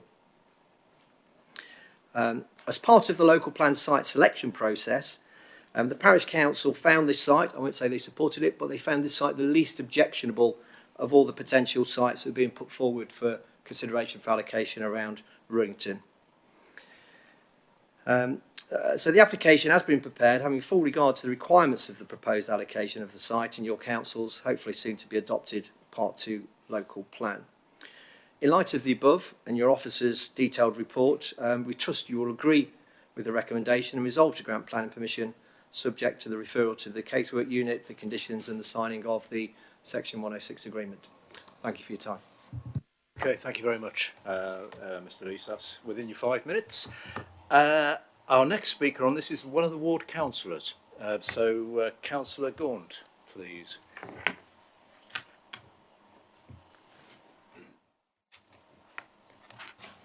Right, thank you for letting me speak on this, and thanks for reading the 56 pages that you've been given to read on this. There's lots of things in the application. There's some small points that, having read it, we feel are quite good, which is things like the affordable housing. Things that need considering are how it will integrate the countryside, views out into the countryside so it doesn't feel blocked in if it's put forward and things like that. And access into the village, which is at the moment, this settlement where it will be is very far out of the village. It feels as when you walk to it, it's a long way out. And we need to think quite carefully about how that's going to feel and integrate if it's built into the village in the future. But at the moment, I'd like to speak about the idea of delaying this application because there are 3 main points I'd like to bring up. We need to pause it and wait for a holistic impact survey to be done, not just on, we can't look at these housing estates now in Ruddington in isolation, and that seems to be what's been happening. We've got to think of the effects that all the sites are going to have on the village itself. The core of Ruddington village is a historic Victorian centre. The roads are small and narrow, and it was built 150 years ago before many cars, people had cars. So it's currently, at the moment, it has protected heritage status. It's used as a rat run between Clifton and from the A453. It's used as a rat run from the A60 from neighbouring southern villages of Radcliffe. It's also a major artery between the village.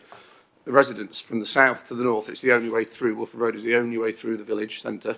So people, all village people, need to pass down one main street road. And then on top of that, because that's 7,000 people on top of that, there's all these other people using it as a rat run. So we need to think about how bad that is, because at the moment, at peak hours, Ruddington is pretty much chock-a-block. In the core strategy in December 2014, Ruddington was allocated 250 homes on Greenbelt land. Now we've reached levels potentially up to 575 homes, right? If you then take into account the fact that 3,000 homes are being built at Fair and Pastures in Clifton, which I've said uses Ruddington as a rat run, and Edwarton with its hundreds of homes built on by the A52, we need to have a hold on this and stop for a second and look at the impact that this is going to have on Ruddington's village centre, which is historic. When the planning inspector came and deemed that Asher Lane would be allowed, it was stated that as one of 4 Ruddington estates, the Asher Lane estate is going to have was deemed as an almost severe impact, just that one estate, on the traffic in the village. So what I'm wondering is when these other 3 are built, and all the neighbouring estates, we're going to have to have a new category called critically, almost critically, nearly severely severe in order to allow that to pass, because the impact is going to be immense. The second point I'd like to raise, and I'm running out of time, so I'm conscious of this, is that this is still Greenbelt, obviously, right? And it's quite strange to find that this is coming to planning at this stage for outline planning when the local plan part 2 has still not been deemed sound by the planning inspector. It hasn't gone through. The logical step, really, I would have thought, is to delay this allocation until the local plan part 2 has been voted through and got through, any amendments have been added in, and then the land has also been released from the Greenbelt. That seems to make sense to me before you would grant planning permission to it. And thirdly, finally, the neighbourhood plan that Ruddington's building and writing at the moment. Ruddington is weeks away from publishing its neighbourhood plan. Residents have spent hundreds of hours, and possibly thousands, some of them, working on the neighbourhood plan. The idea of the neighbourhood plan is to allow residents to have a say over the design features of the new estates. Many residents, including myself and Councillor Walker, went on 2 walks around the village, looking at the core of the village and what makes Ruddington special, and then the outer suburbs, looking at how these estates can be married in and what design features we can put into those estates so that they can feel acceptable to the village. So we need to delay any kind of planning on these things until the neighbourhood plan is published so that local people can have a say, a democratic say over what they're going to be quite substantial changes to the village. So just to sum up, I do feel we need to delay this application and at the moment not allow it through because we need to have a full impact survey on all the impacts these 4 estates are going to have on the core centre of Ruddington, which is almost critical now, according to the planning inspectorate. We need to delay this until the green belt has been released and the local plan has been nodded through and is complete. And we need to wait until the neighbourhood plan is published so that the locals can have a say on how these estates are going to look. So I hope that's made sense, and thank you for letting me speak. Thank you. Could you just click the button off? Thank you. Yes, that's all very clear. Thank you very much. So we heard from Mr. Lees, the applicant, who was giving us some background to the application and told us who the developer is, gave us some facts about or information about local contractors, staff, apprenticeships, also referred to community contributions, cycle path, transport, other transport matters, the sustainability, and also picked up on the trees and birds. And Councillor Gaunt says there are some good points, but also has concerns. He thinks we ought to delay until local plan part 2 is actually in place. And also queries the different number of homes in 2014, 250 and now 570, and worried about impact of other developments. I think that's covered the points we heard. Can we pick up, please? Thank you, Chairman. Where to start? Chairman, the main issue appears to be delaying until we know more about this site and the Part 2 local plan. Just to members will be aware of this, I'm sure, but in February we had the initial findings from the inspector into our local plan. He didn't raise any major concerns as far as I'm concerned. He did indicate that subject to some main modifications, the plan could be found sound and fit for purpose.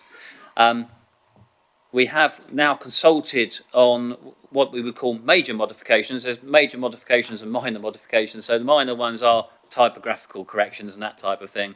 And there are a number of major, what we call major modifications. Again, Chairman, there is no particular issue raised by the inspector with this particular site. There is, again, as an additional criteria added to the policy that the developer would have to satisfy. But in general, there were no major concerns raised about this site.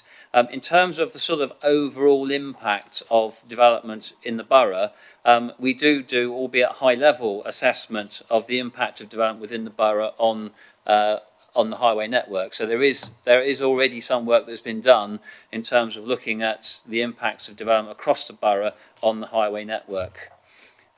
Developer has, in this instance, also, as is required, they're required to do, provided a transport assessment, which, as I say, has been considered by the Highway Authority. The Highway Authority have found that transport assessment to be acceptable and satisfactory, and they have not raised any objection.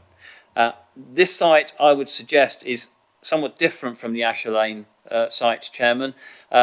In the case of Asher Lane, the only way to get out of that site is to go through the centre of the village. So it clearly has has an impact on the centre of the village. Clearly, this development, you'd like to think that, yes, people will shop locally, so they will go into the village. So I'm not suggesting there won't be any impact. But clearly it is located on a major thoroughfare into West Bridgeford and Nottingham. So again, I believe there is quite a significant difference between this site and the Asher Lane site. The core strategy identified Ruddington as a key settlement for growth for a minimum of 250 dwellings. Clearly, as I said earlier, Chairman, with the additional work we've done on housing need and how that housing need might be met, to apologise, they obviously haven't cancelled our screensaver. How that housing need will be met, you will know from your reading of Part 2 that all of the key settlements are taking a higher, or proposed to take a higher level of development than originally identified in the core strategy. Yes, it is still Greenbelt, Chairman, and as I said earlier, you must give significant weight to that issue.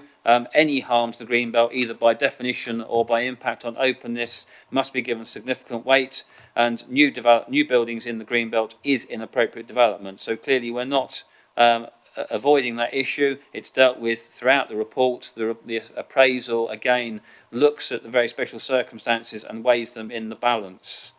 The final point, Chairman, was a suggestion that we should delay consideration of this application until the neighbourhood plan is adopted. Section 38(6) of the Planning and Compulsory Purchase Act says that we have to consider applications in accordance with the development plan. Currently, the development plan for Rushcliffe is the 5 safe policies of the 1996 plan and the core strategy. Clearly, Part 2 will become part of the development plan, as do any neighbourhood plans that are adopted by this council. At the moment, Chairman, I would suggest that the Ruddington plan is in somewhat of an infancy stage.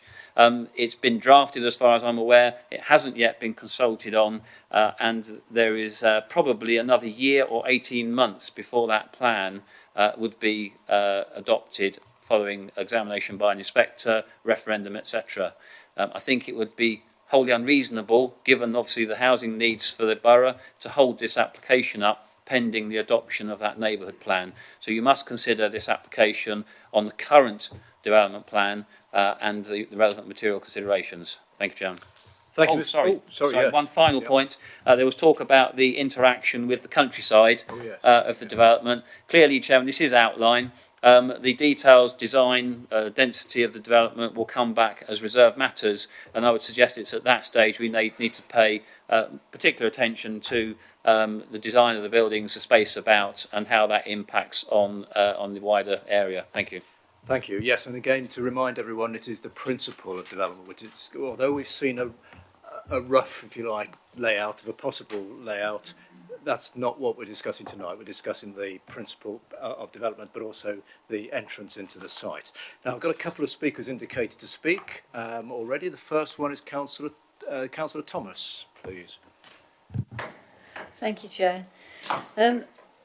I have quite a bit of sympathy with Councillor Gaunt's points, but I can't support any delay in taking forward sites because the impact is that sites are allocated elsewhere, and certainly East Leek has gone up from 400 houses to over 1,300 already. 800 had been approved while our neighbourhood plan was in preparation. And while I have absolute sympathy with Ruddington, I know what the impact of delay on any of these sites is, and that's more houses in East Leek, which obviously I can't sign up for. So I do have some questions, though, on this one. One is on the transport assessment. Has modelling been done on the roundabout to assess the length of the queue back through Bunny in the morning peak? That's the first question. And the other questions are on connectivity.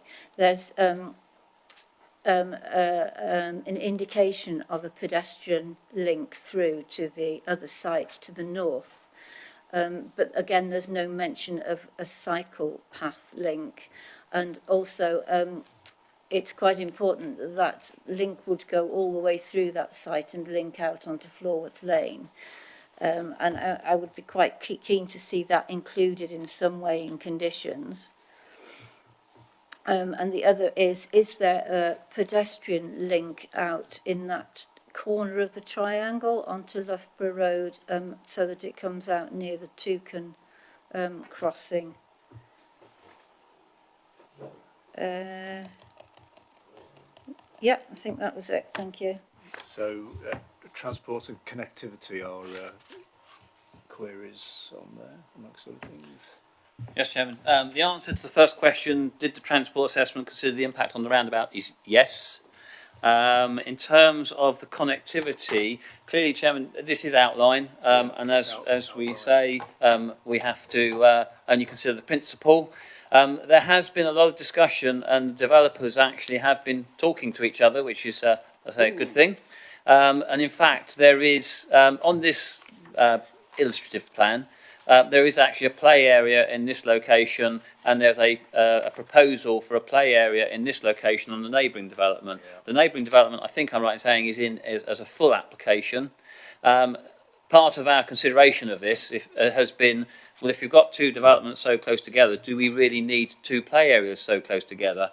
But the discussions between the developers have been promising in that one would be aimed at one age group, toddlers, and another would be aimed at older children, and there would be pedestrian connectivity between the two sites. Clearly, we don't want vehicle penetration between the two sites. The assessment is that this site would be served off the roundabout. We don't want to create a rat run through the neighbouring site onto Florworth Lane. Obviously, this does show a pedestrian link out onto Loughborough Road. But again, to reiterate, layout is a reserved matter. So that would come back at the detailed stage. And there is, as the agent referred to, there's a section 106 table at the back of your report. But there is, as the agent has suggested, commitment to improve the pedestrian link that runs into Ruddington, to improve the crossing of the Loughborough Road with the Toucan crossing, and also, as I say, to provide other contributions for community facilities, including a new community hall. My understanding is that the current parish offices are in St Peter's Hall. Yep. St Peter's Hall is a listed building. They now want a more modern, fit-for-purpose facility, and the developer has agreed to pay contributions towards that. So there will be community benefits arising from this development. I think that answers. Do you want to come back on that, Bruce? My particular question about the links to the north was about cycle path access. And although you're saying that the layout is looked at the reserved matters stage, the question of the link out, the footpath link out, is an access issue, as is the principle of the link up to the north, rather than a layout issue, in my view. It's not vehicle access, it is, however, access. Thank you.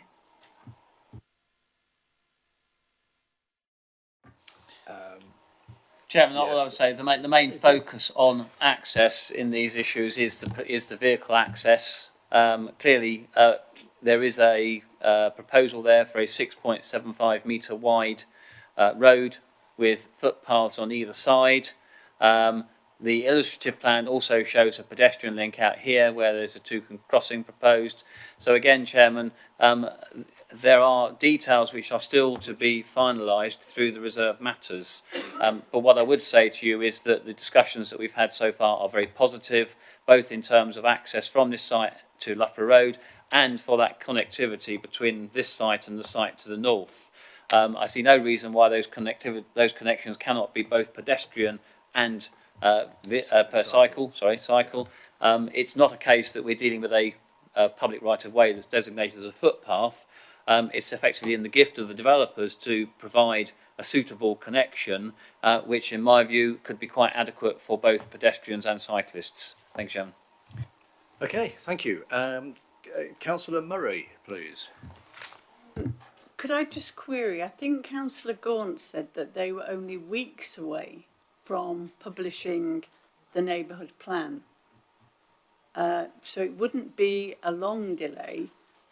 Do you not think we should give the neighbourhood a chance to publish their neighbourhood plan before making a decision? It's only a draft. It's the timing again. Chairman, yeah, the situation with the neighbourhood plan, the neighbourhood plan process is not dissimilar to our local plan process, and you'll know how long that's taken. Basically, they are in the process of producing the initial draft.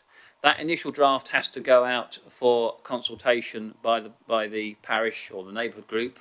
It then has to be formally submitted to us. We then have to do consultation on that plan. Once that consultation has taken place, there then has to be an examination in public. There might be changes to the plan. There then has to be a referendum where the public would vote on the adoption of that plan, and ultimately there would be the adoption of the plan by full council. That process, I am assured by our policy colleagues, is looking like at the moment a year to 18 months, and that may be conservative. So, no, I don't think it's reasonable to hold on. One of the aspects that I'm aware that they are looking at is they are producing a design brief or code to sit alongside their neighbourhood plan.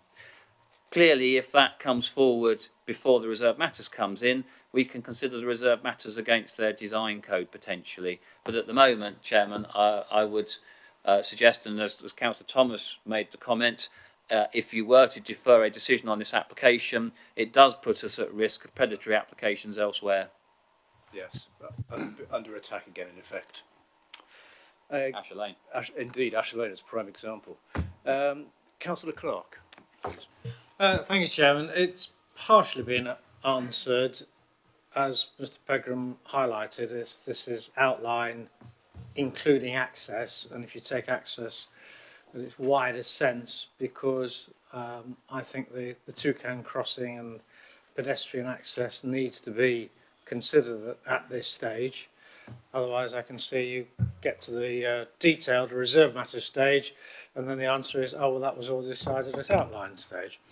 So, Toucan crossing obviously is welcome, and I realise it can't be too close to the roundabout because of highway reasons. However, I think human nature will also be coming into play here, because down to the out of the bottom left-hand corner of the picture, we have a very successful, popular country park, and rightly so. But by its nature, and by it being popular, I've no doubt that there will be not just youngsters, but anybody coming from that estate to use it. But in particular, I'm thinking of the youngsters that are just a bit older than that age where you would expect them to be accompanied by adults, maybe sort of early teenagers or whatever age group it might be. The human nature to me is that they will just try and go straight across the roundabout. Why divert up to the Toucan crossing and come back down again? They'll want to go straight across. My main question is, in what way has pedestrian activity been considered? Toucan crossing, fine, but has the sort of the more detailed, wider aspect of pedestrian safety being considered as opposed to just providing the Toucan crossing? Because we all know A60, incredibly busy road. That roundabout will be incredibly busy. And I just do worry about the safety of pedestrians. So safety of is it highways? Chairman, a simple response. Well, yeah, highways have assessed it and do not object. The issue is we cannot legislate for human behaviour. All we can do is plan and try and provide appropriate facilities. If someone wants to be, I'll say it, mad enough to cross the A60 without using the Toucan crossing, that's entirely up to them. In terms of the permeability and the access links, as I say, this is illustrative only. You'd see on that plan the location of the proposed Toucan crossing. Makes eminent sense to me that there is a pedestrian link. There's attenuation basins at the front of the site here that provide a sort of landscape feature. There's an indication on this plan that there will be a pedestrian link to link up with that point. The applicant is in the audience and has heard loudly and clearly your concerns on this issue, and I'm sure and I hope that when they come to produce their more detailed plans, they will take account of those issues. But effectively, as I say, we cannot legislate against people who want to take their life into their hands and run across the road. Okay. Councillor Walker, please. Thank you, Mr. Chairman. I find my attention directed again towards the question of the Greenbelt. This not being just any old field, it having afforded additional protection by virtue of being within the Greenbelt. Councillor Gaunt brought our attention, I think rightly, to the fact that this site is quite well split off from the main village. And I think that's relevant here. Paragraph 123 alludes to this when describing the green belt to the southeast of Ruddington as scoring, quotes, medium high within the strategic green belt review. Then goes on to make a sort of somewhat contradictory comment that the site specifically scores low medium. But in contrast to the site that we looked at previously, which was adjacent to the edge of the village and sort of therefore being a fairly logical continuation of, this site isn't, and therefore I've got some question marks over whether the very special circumstances exist by virtue of the fact that this site scoring higher in its value as Greenbelt. Chairman, in part, I will say ditto to all the previous comments I made on the last one, to rather than labour the point. Again, Chairman, Greenbelt release is inevitable to deliver the housing requirements for the borough, and particularly in this settlement. You have to read that whole section on Greenbelt in the context of the impact on Greenbelt and loss of Greenbelt. And you will see, in fact, that paragraph 125 talks about the assessment of 16 sites. 9 of the other sites in the Greenbelt scored greater than this one, or equal to this one, and with 3 other sites scoring lower. The other issue, Chairman, I seem to recall, and I think I'm right in saying that when the inspector dealt with the the Asher Lane appeal, he almost carried out a mini Greenbelt review and looked at the sites around Ruddington.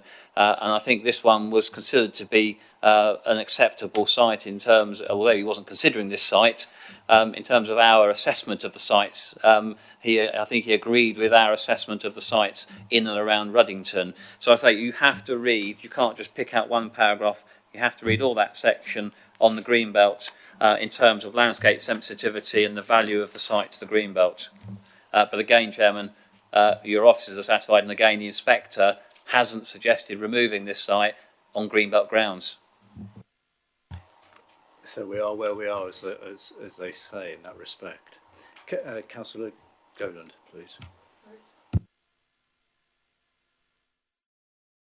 It may be a very closely related point, and it may be partly my ignorance, but we're just seeing this site. What we're not seeing is the area around it. And looking on the map, I've understood from the discussion there's an area to the north that's being developed, but what about the area to the east? This just feels higgledy-piggledy looking at it. It's encroaching into the green belt in a sort of unnecessary fashion, whereas adjacent fields around it would be more like infill. So why is it here? Why, for instance, isn't it chopped off to fill in to up to the A60? And the second point is, I appreciate it'll be expensive, but rather than the Toucan crossing, would it be not better to replace that roundabout with lights? So that field to the left there, why is that not being developed, or is it? Maybe I'm not aware of it. Chairman, I actually asked the same question as Councillor Gowland, you'll be pleased to hear. All of this is in the green belt, basically. Obviously, when we do the local plan, there's a process which we call the call for sites, when people can come forward and they can ask for their land to be included. I don't know which bits were asked to be included. Certainly, this site came forward as a proposal. The reason why this piece here has not been included is because it's in the conservation appraisal as a positive open space with views across. So clearly that is considered to be of higher value, of heritage value, than this piece. And I would point out that under section 72 of the Listed Building Conservation Areas Act, we have to give significant weight, and there's a statutory duty in that instance to consider the impact on the conservation area. There is existing built development in this area which the other allocation comes up against. So effectively, but if you take the two, yes, you leave out a site here and here, but effectively it rounds through there adjacent to the existing development. But that's out because it's positive open space in the conservation plan. At the time we did the local plan, there's a nursing home here, but this piece of land didn't come forward for allocation. Can I just come back? I mean, I don't know all the law and all the ins and outs of this, but it just seems really ridiculous to call that open space now, because it's going to, you know, you talk about views, it's going to be view onto a housing estate. So it may be a positive, what was the terminology, outlook now, but it won't be in a few years' time. So to not build on it, but to build on some more green area just seems silly, really. And again, that's one of the reasons why you have a local plan, because once you've got site allocated, it protects other fields, potential sites. That's the difficult decisions that we have to make, which is not easy, I do accept that. Councillor Brennan, please. Thank you. Actually, I was going to raise exactly the same point as my colleague here about that field. My other point was, it is, I think we all feel regrettable that we need to build on the green belt. I don't think any of us would wish to see this if we were not in circumstances where it's unavoidable. And therefore it is, to me, unavoidable that we need to support this application. I'd like to move that we accept the recommendation for outline planning permission on this site. Before I do, I'd just like to make an addendum, which was the comment by the developer, and I'm sorry to come back to it, I'm not actually obsessed with bird netting, it just seems to have become a bit of a thing this evening, that William Davis will not net hedges to prevent birds nesting. I'm really pleased to hear that. I'm surprised because on the Radcliffe-on-Trent, top of Shelford Road site that William Davis is also developing, they netted hundreds of yards worth of hedges only this springtime. So I'm hoping that that represents a change in the developer's attitude, in which case gives me hope that maybe others will follow suit equally. However, that isn't relevant to this particular application directly, and I'd like to move to accept the recommendation. Right, thank you, Councillor Brennan. So you've moved that, and we do hear and take your points about the netting. Right, so you have moved the recommendation. Councillor Stockwood, are you wishing to? Thank you, Chairman. Yes. Recommendation, thank you. I'm a long-standing member of CPRE, the campaign to protect rural England, for 20 years. Some time ago we had a conference over at County Hall where it was recognised, actually, reluctantly, as you've said, some adjustment to the green belt would have to be made to accommodate the number of houses in each area throughout the country that's needed. we have over 35% of greenbelt in Rushcliffe, one of the highest amounts in any district. On a personal view, if you go back to the indicative plan of what may be provided,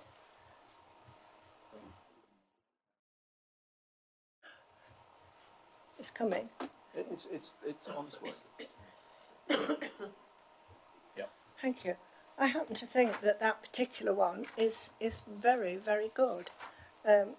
Yes, it's an awkward site, but I hope personally that that will be akin to what is proposed eventually.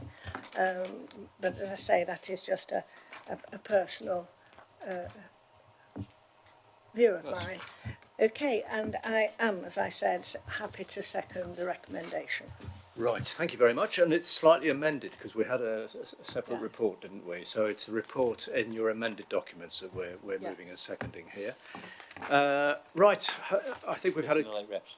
It's in the late reps, yes. So we've had a good discussion. Again, it's one of those decisions that someone has to take, and we are the people who take those decisions.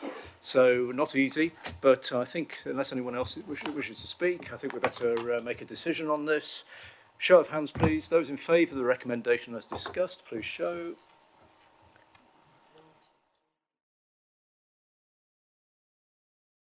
Nine. Anybody against? So that's 2 against, and check no abstentions. So that's 9 in favour, 2 against. So that means that outline permission is granted. And as I say, it's outline. It's the principle of development.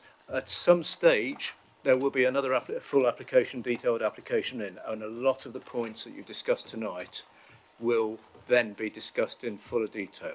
So thank you, ladies and gentlemen. We've been sitting here now, well, I've been sitting here just over two hours, and I'm starting to get a bit of cramp in my leg. Would it be a good idea to have a little comfort break for shall we come back at 22 and we'll carry on, because otherwise we'll either overheat or seize up. Thank you.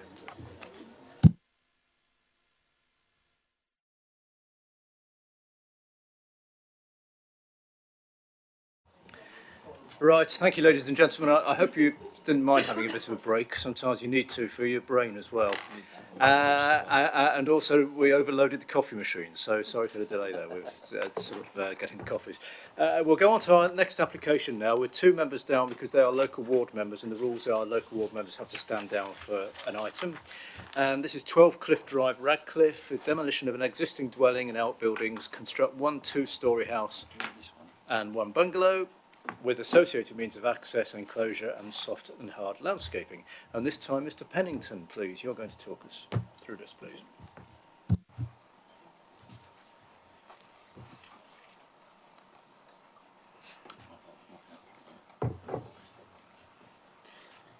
Right, the application is for a 2-storey dwelling to the front and a bungalow to the rear of the site, which also involves the removal of the existing bungalow, which is set well back into this site currently.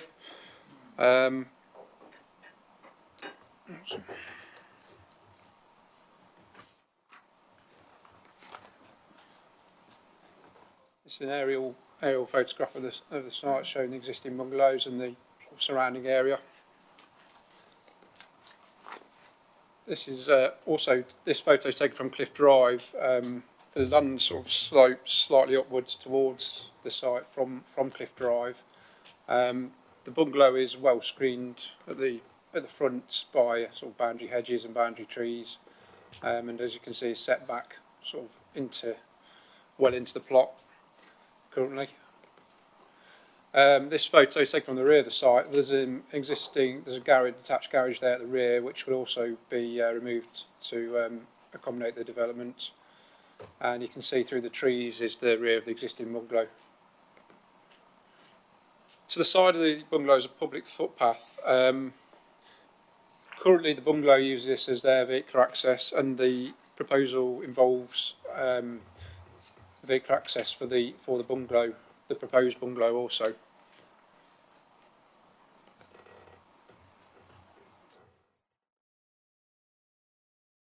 This is actually taken from a neighbouring property on Trentview Gardens, which is the road to sort of the east of the site, looking out towards what will be the side of the proposed development. In between that site and where this photograph's taken is the public footpath. And likewise, this photograph's also taken from another neighbouring property on Trentview Gardens. So here's a sort of topographical plan, if you like, showing the existing situation. So you've got the bungalow there in the middle of the site and that garage towards the rear of the site. It also in the corner shows the existing sort of gate and existing vehicular access at the rear of the site, currently utilised via the public footpath. Looking at the sort of proposed layout, you see there the sort of two-storey, 5-bedroom dwelling being proposed there at the front, behind a gate directly off Cliff Drive, and behind that is the single-storey bungalow dwelling, also located there, sort of more rectangular shaped dwelling. Coming on to the sort of proposed elevations and plans, sort of the main design there is a sort of gable design with a large sort of integrated garage at the front there, with living accommodation above that garage, and to the bottom of this plan shows the layout and elevations of the bungalow. That's it. In terms of representations received, we've had comments from Councillor Clark supporting the application.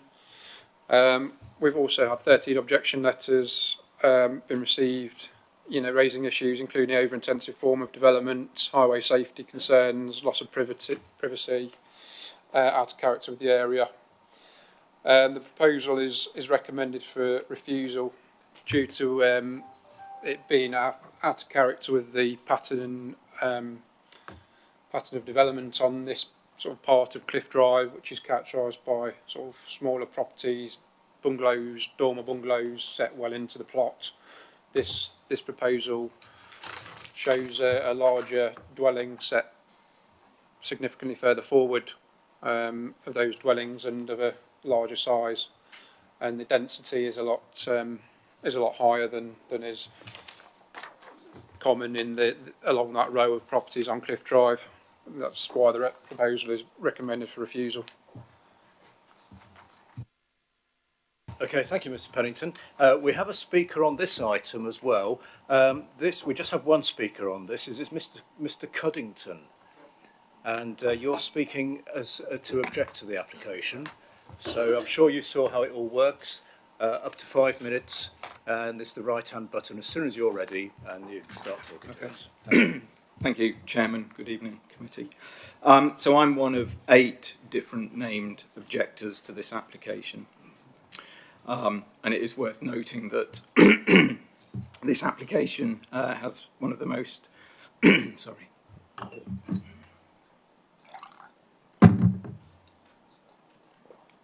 has one of the highest number of objections to any Radcliffe-on-Trent application this calendar year.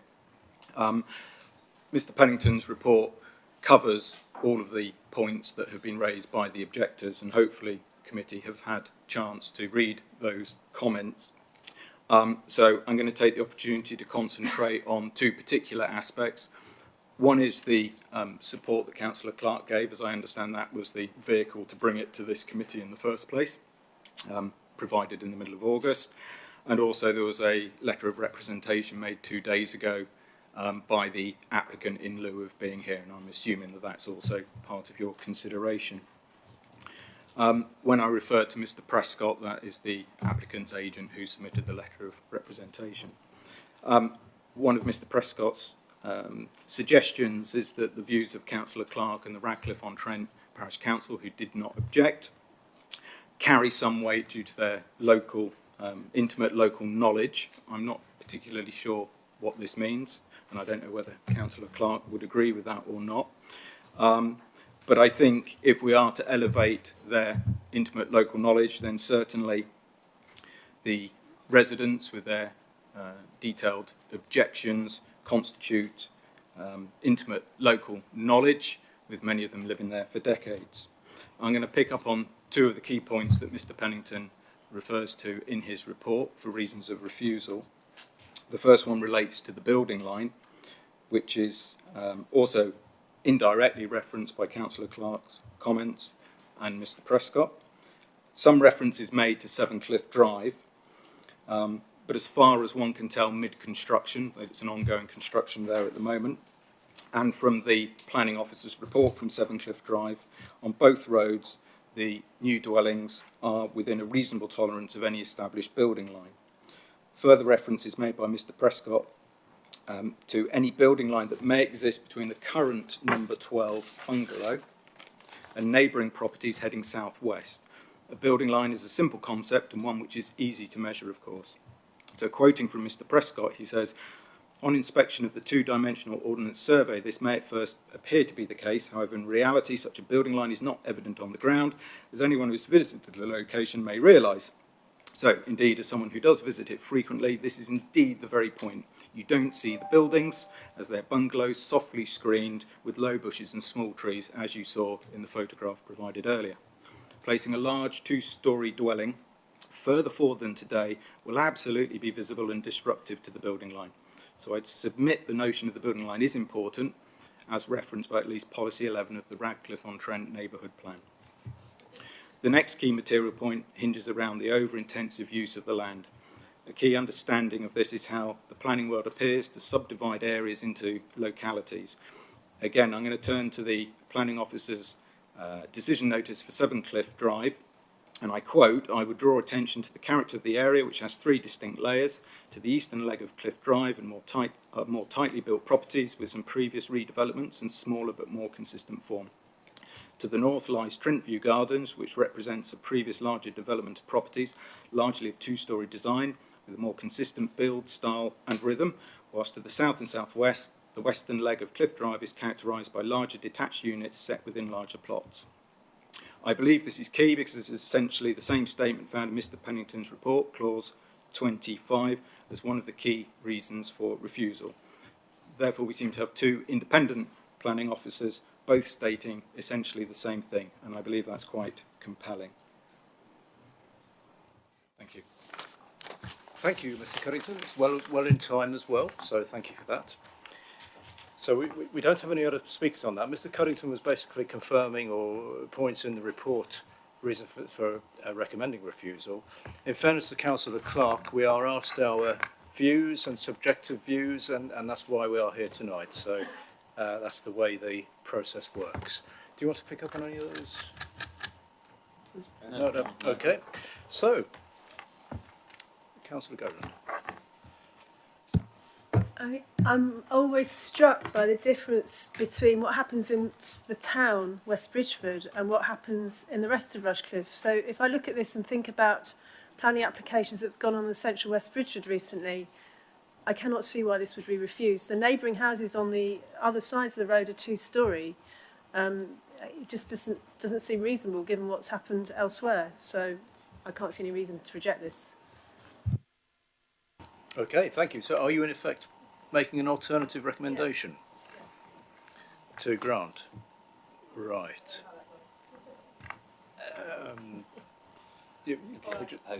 Yeah. So we need to propose. You need to propose.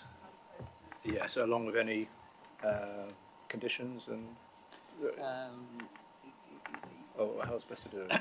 Chairman, I've just got to get some clarification. I've got the dodgy one, haven't I? Microphone, sorry.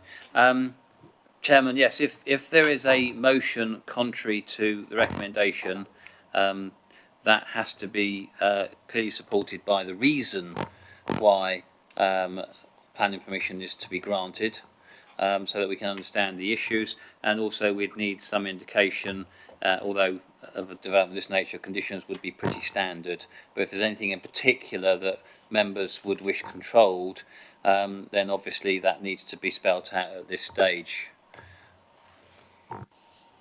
Yeah, I can see that's an issue because I don't want to do something now that will cause further trouble. I mean, my reason is because of the two-storey houses on the neighbouring sites, but I understand I'm not in a position to say what the restrictions should be at this stage. But are you still move? So you're not moving a recommendation to? Okay. Well, Mr. Pegram, yeah. Chairman, the main issue that I need to know is the reason why the proposer and, if it's seconded, the seconder are proposing approval contrary to recommendation. The issue of the conditions is less of an issue, but all I'm saying is if there's anything in particular, I mean, if it were to be approved, typical conditions would be materials, access, protection of trees, removal of material from the site from the demolition, those types of issues. So they're less important, to be quite honest. If members were to resolve to grant, then obviously your officers, if you give your officers that latitude to come up with any conditions, then we can obviously do that for you. But if there's anything in particular that you wanted included in conditions, we would need to know now. But you don't need to specify those conditions to make a motion at this stage.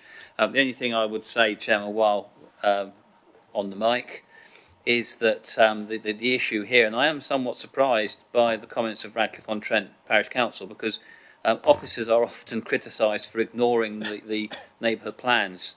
There is a specific policy, and it was referred to by Mr Cuddington, about building lines.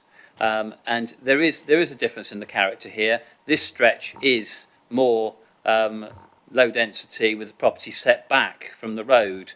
And in my view, Chairman, it's my interpretation of the neighbourhood plan. Maybe the parish council interpret differently, but my interpretation of the policy is that this would contravene it by proposing a dwelling which is much further forward in the site, and in particular has quite a dominant two-storey element within 5.9 metres of the road. So that's the sort of rationale behind your officer's view. Clearly, members as decision makers can weigh in the balance those considerations and are entitled to come to a different conclusion, clearly. And what I've got at the moment from Councillor Gowland is about the character of the area and why she feels this isn't necessarily at odds with it. That and the idea of making the density slightly higher as an infill idea rather than building on green belts outside the town. But because it's on that corner, it feels to me, from what I can see and from what I can see on Google Maps, not such a catastrophe as it could be if it was somewhere else along the line. That's your opinion, and people may well have other opinions. So are you still moving yes, so would you have a seconder at this stage for that? Councillor, oh my goodness, Councillor Thomas, your hand, are you seconding that? Right, thank you. Do you want to speak at this stage? I can see the arguments about the building line and the density and the character of the area, but I think they're marginal, especially given the fact that we don't have a 5-year housing land supply, and so the tilted balance should apply in this case as well as in the larger developments, in my view. Tandem development on this side of the road appears to be a well-established feature of this area, and there are 2-storey houses opposite. Conditions, if we were looking at conditions, I would be looking at screening on that front boundary to preserve to some extent the leafy nature of that part of the road. Thank you. Okay, thank you very much. Got a note of those. Councillor Purdue-Horan, did you want to speak on this? Thank you, Mr. Chair. I've not spoken about this with anybody, but I'm sure that Councillor Gowland has bugged my vehicle when I talk to myself. She's obviously pinched all my lines. I'm minded to. I wish to endorse the proposal to grant planning permission. I don't think we can agonise over encroaching on the green belt and green areas without seriously looking at efficient use of brownfield sites and reasonable proposals and applications that don't really look as if they are contravening any significant policy of ours. And it was a judgment call, and I accept that, you know, the judgment of the case officer, you know, is on balance. I accept that as covered in paragraph 24. But my judgment came to a different conclusion, that this is a sustainable site. It's in one of our key settlements, and I think that it's not an unreasonable proposal. Given the usual caveats and conditions, I don't have any specific condition to add. Okay, thank you, Councillor Purdue-Horan. Councillor Murray. Sorry, Mr. Pegram, did you want to? We'll take Councillor Murray. Councillor Murray, if you want to, did you want to speak? Sorry. Right, Mr. Pegram. Chairman, just checking. Basically, Councillor Purdue-Horan referred to previously developed land. The definition in the MPPF of previously developed land does exclude residential properties, so it would not be, in this instance, it would not be deemed previously developed land. Clearly, it is in a sustainable location. It's within the built-up area, so the other aspects do apply clearly. But just to make the point, it isn't previously developed. The other aspect, Chairman, is that yes, the 5-year housing supply was referred to. Clearly, as we discussed earlier, where we don't have a 5-year housing supply, the policies for the delivery of housing are deemed to be not up to date. Tilted balance applies, and the presumption in favour of sustainable development. However, that has to be weighed against adverse impacts of development. Your officers have carried out that balance and come to the conclusion that the impacts of this one don't outweigh the lack of a 5-year housing supply. Or sorry, the 5-year housing supply doesn't outweigh the impacts. Got it round the right way. Yes, Thank you. Yeah. Okay, Councillor Walker, please. Thank you, Mr. Chairman. There have been a number of mentions this evening of neighbourhood plans and their role in the process, and the importance and relevance that should be placed upon them. And I find myself drawn to the recommendation, specifically referring to Radcliffe-on-Trent's neighbourhood plan, that infill development should respect the existing massing, building form and heights of buildings within their immediate locality, which I'm struggling to see how this proposal does. Therefore thinking about the hundreds and thousands of hours that went into Radcliffe-on-Trent's neighbourhood plan, which I played zero part in, but would feel I would have severe difficulty looking anybody in the eye who did tonight, and saying that we paid little or no attention to all that work and the policy that's referred to here. So I shan't be supporting the recommendation to grant permission for this application. Okay, thank you very much. Does anyone else wish to speak? Councillor Golan. Make it clear, I was mindful of that, but the neighbouring houses are 2-storey, not on that road, but on the other side. Okay, thank you. Well, we've got a recommendation. Are you, Councillor Healy?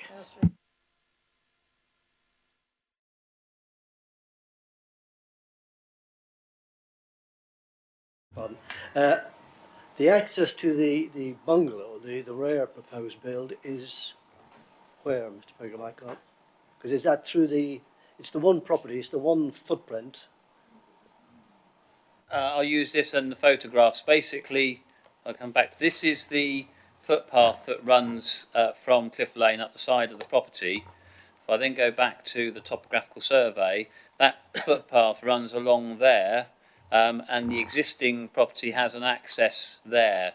That access would serve the proposed bungalow. The new house would have an access at the front. So in some respects, there is no objection on highway grounds to this application. If I would suggest that if they were looking to use the footpath and there wasn't a current access, then rights of way or highways might have objected. But clearly, it's no worse than the existing situation, really. So it's an existing footpath which is used by vehicles? Yes, by the existing property which has its access in that location and its garage and at the rear. The proposal, going through my papers, suggests that it's 4 metres wide at the moment, or whatever, but there's a proposal to reduce the size of that footpath, or am I getting No, confused? the issue with the width of the access was to do with the access onto Cliff Drive itself. Right. So originally it was shown as a 4 metre wide access. Highways considered that to be excessive, and through negotiations that access there has been reduced, or the proposed access, it's not there at the moment, the proposed access has been reduced from what was proposed at 4 metres down to 2.75 metres. The footpath would not be narrowed or altered in width at all. Okay, thank you. Okay, thank you. So we have a proposal to grant planning permission for the reasons given, so we have to take a vote on that. So this is the new recommendation. Are we ready to go to a vote on this? Can I have a show of hands in favour of granting permission? So in other words, not as per the report. This is to grant permission. Please show your hands in favour of that. 4. Anyone against, please show. 5. Any abstentions? No. So, yes, 2. Yes, from this committee. Yeah. So on that vote, then permission. That recommendation is refused. So permission is refused. Do we need to go? We need a second motion now. So we need a second motion. So we need someone. That motion is failed. So that motion has failed. We now need to have a proposer for an alternative motion, which may well be the motion in your papers. So who would like to talk or promote or propose? Councillor Walker. Councillor Major. Well, let's have someone make a mind. Who would like to propose? Right, Councillor Major is proposing, and Councillor Walker, you're seconding, are you? Right, thank you. Can we have a show of hands in favour of this recommendation? I presume, just to confirm, this is as per the report, to refuse permission, as per the report. So we're all clear what we're voting on. This is a recommendation, as per the report, to refuse permission. Please show your hands. 5. Anyone against? 4. No abstentions. So that will be that recommendation is carried. So that means permission is refused as per the report. Thank you. It all gets a bit complicated when you have changes of recommendations, but I hope that's clear. Thank you.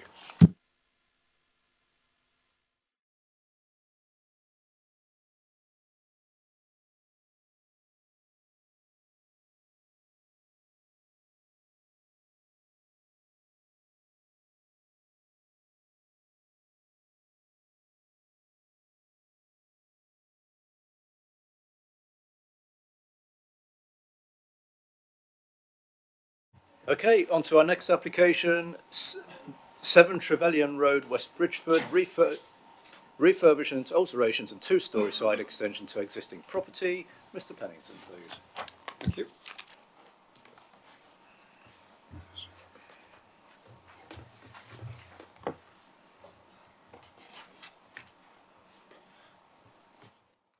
This proposal relates to a 2-storey extension to an existing 2-storey lodge building within an established residential area. The aerial photograph here shows the sort of surrounding area, which is pretty much all residential. This photograph shows the existing vehicular access into the sites with the building there in the background.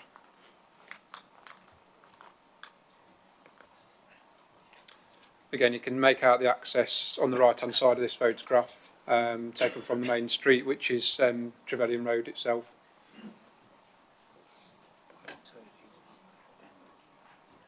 And again, looking the other way, also towards the proposal site, looking from the other side of Trevelyan Road. Looking inside the site now, the building is there on the left hand side, covered in the ivy there, with the sort of forecourt area there to the side of it. This is sort of even further into the site within the forecourt area, looking towards the rear, which is the neighbouring property at the rear at sort of 61 Crosby Road. And then looking back out towards the site again, looking back out towards Trevelyan Road, looking in the opposite direction.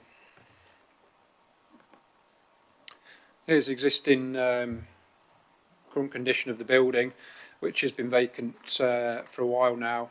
You can see that it's existing sort of two-storey property with access, staircase access to the side there. The proposal also involves the removal of the shed at the rear there, which you can just about make out in the corner of the photograph.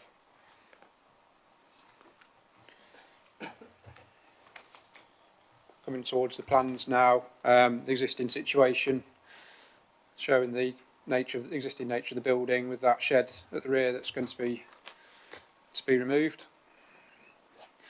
And this is looking at the proposed layout, showing the extent of the two-storey extension and parking layout, and there'll be an amenity area, approximately 75 square metres to the rear there, which is sort of a rear private amenity space, which is what the site currently doesn't have. It currently has this sort of open courtyard area, which can be accessed directly off the street.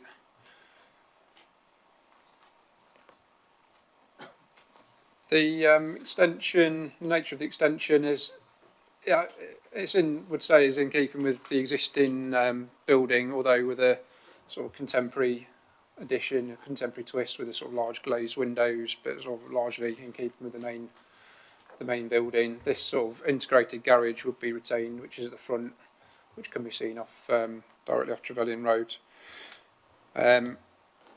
Again, sort of looking at the layouts now, general ground floor layout, sort of standard setup, kitchen, diner, lounge, and entrance hall.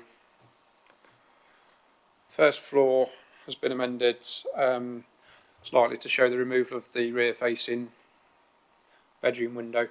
So the bedroom windows now would face sort of the front of the site, so they're not looking out over towards the rear of the rear of the site, looking towards the neighbour at 61 Crosby Road.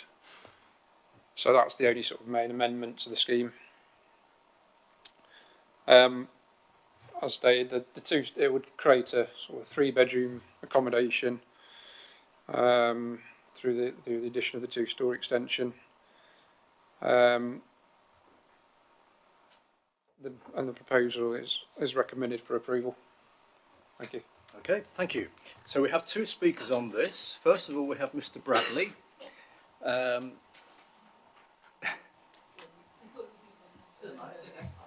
Or that's what it says on my list. It says Mr. Bradley. If it's someone else, you sure? Yes. If you come up to the table, please. It certainly says David Bradley on here. So. Multiple applications on the same site. A bit confusing, Chairman. Sorry. The next one's on the same site. So. Oh, right, yeah. And as you will have seen, up to 5 minutes to talk to us. But press the right-hand button when, when you're ready, and the red light will come on, and we'll listen to you. Thank you. Before we begin, this planning application shouldn't really be considered in isolation. If we look at page 179 of tonight's proceedings, it's part of a wider development. We have number 59 Crosby Road immediately in front, and number 7 Crosby Road, Trevelyan Road beside it. All 3 were sold as a single plot just recently. All 3 are being currently developed simultaneously for reasons that I don't know planning. Only 2 have been put forward tonight, but there's 3 of them all happening simultaneously. There's a number of issues. First of all, I'm speaking on behalf of a number of people in the area. I'm the neighbour, but all people in the area are objecting. A lot of people are objecting. First of all, overbearing and loss of light. The overbearing nature of the planned 2-storey extension along 61 Crosby Road, it's going to cause loss of light, overbearing, dominant presence. We're 9 inches lower than our neighbour, so that's going to exacerbate that as well, even that overbearing and loss of light being even more. It's going to be imposing, dominating all right with views, high brick walls. So that's going to be an issue. But when we take it in consideration with 59 as well, then that means from the front of my house all the way along to the end of my back garden, I'm going to have 2-storey high dominating building walls. and that's going to feel a little bit oppressive, I believe. Claustrophobic pending. So to go on, the second point is overdevelopment and out of character. So going from a one-bedroom flat to a three-bedroom house, the outside amenities are quite small. There's a lack of outdoor space. Now, that's been established as a precedent for the lodge. It had that area. But that's a one-bedroom flat. And I think a three-bedroom detached home with that small area of outside amenity is insufficient. The overall impact of the scheme as a whole, for me, is an overdevelopment, creating an unacceptable level of occupational density in the area. Also, I've got issues about the incongruity of the plan with the period property there as well. I think it's going to be scale, too impactful in its wider setting. My third issue is parking and traffic. I'll keep it very brief. I'd like to congratulate Mr. Pennington on the photo he took. We were all stunned. I've lived there 10 years. I've never seen that few cars on the street parked. So congratulations. We have real issues with parking. I tell you, I've seen lots of fights out my front window. I'm a calm guy, but there's friction. And with all three of the properties being increased in size, there is going to be more people, more cars. There is going to be issues, unfortunately. 4, the change of access. So currently, for the last decade that I've lived there anyway, people come in round the back courtyard. Everyone does. I mean, even the occupants of number 59 flats, 1, the ground floor flat, they come in the back entrance and then go into their houses. Nobody comes up the side jitty. With the change of access, flat 1 and flat 2, 59 Crosby, flat 2, 7 Trevelyan, not being before you tonight, but that's being simultaneously developed, and also the 3 bedrooms of the lodge. These people are coming up the side alley. It's going to be a loss of privacy, noise, disturbance, and a real issue for us, especially as the main living room of the house looks directly onto that alleyway, 90 centimetres. It's going to be a lot of a change and a lot of impactful in terms of disturbance. Finally, trees. We have concerns that building works could damage the root system to the point where trees are either killed or destabilised. They fall within the 3.1 metre root protection area. Any patio building or anything, that issue could be an issue too. You know, I'm worried about that. And there's also the homes for 72 Ella Road that also back onto the area as well. So in conclusion, the proposal for the lodge, we've got to consider it with the other 2 properties all simultaneously being developed, because that's what's happening on the one site. If all the plans are approved, 3 separate households, they're going to run along the border of my property from front to back in an almost unbroken strip of brick wall. And I think that overdevelopment will have a huge impact on me personally, but also upon that area there. Thanks a lot for that. That's me. Okay, thank you very much. That was well within just in your 5 minutes as well. So thank you. Cheers, Can you just turn? That's well done. And our other speaker on this is the local ward member, Councillor Sue Mallender, please.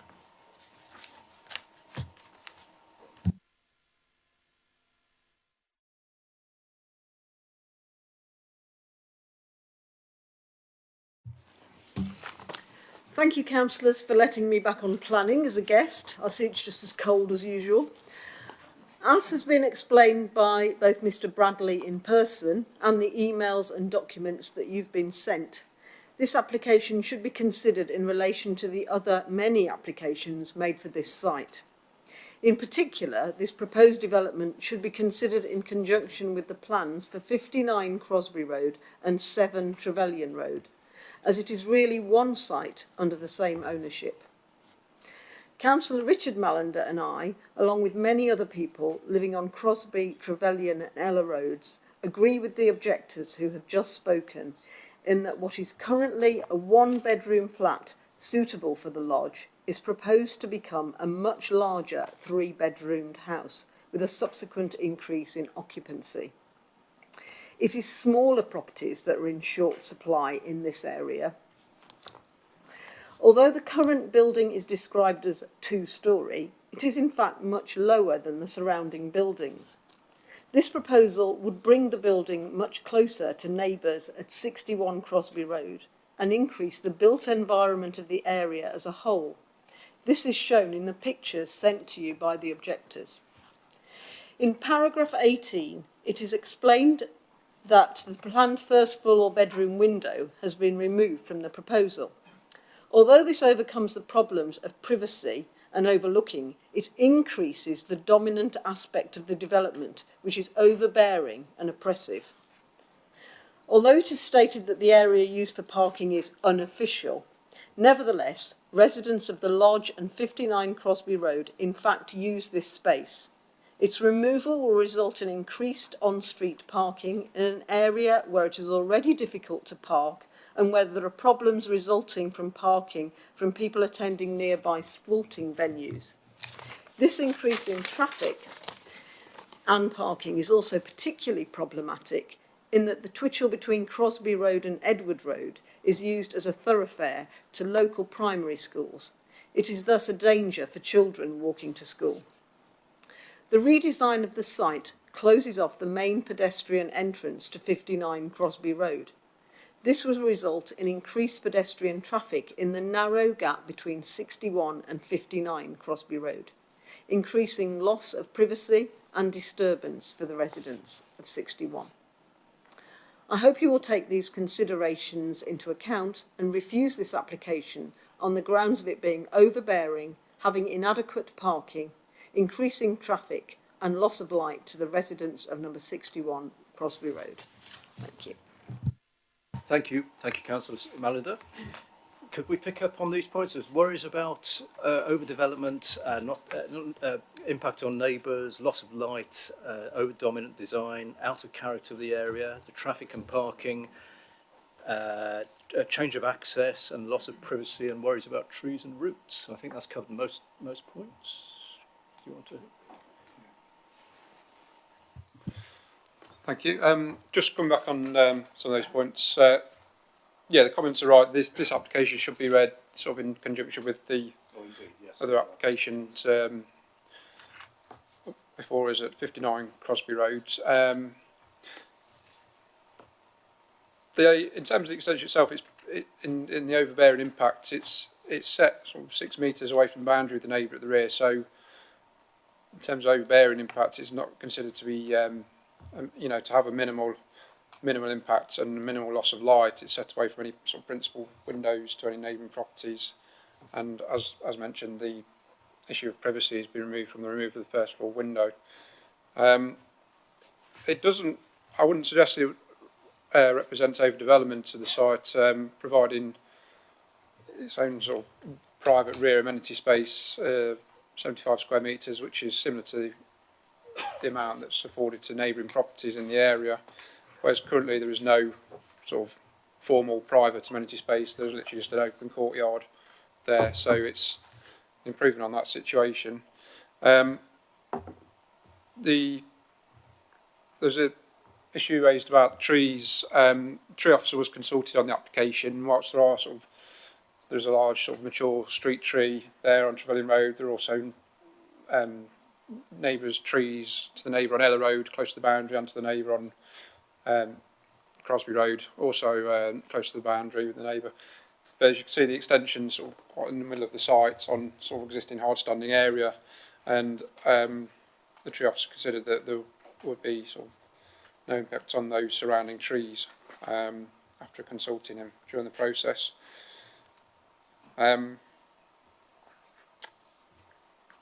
Parking is another sort of main consideration we looked at in this application, and indeed with the application at Crosby Road, which is linked to this application. The proposal would provide the lodge with its own sort of separate parking provision off streets, which currently isn't the case. Which currently it is an informal arrangement where the residents of the lodge, as well as the residents of the two flats, would park at the rear within that forecourt area. This would close it off and make parking available just to the residents of the lodge. Again, Highways Authority were consulted on this application and raised no objections. Whilst on-street parking is tight in the area, it is acknowledged that there are other properties in the area, mainly sort of on Crosby Road, that don't have their own off-street parking provision either. So it wasn't considered a reason enough to refuse the application based on this application to extend the existing property.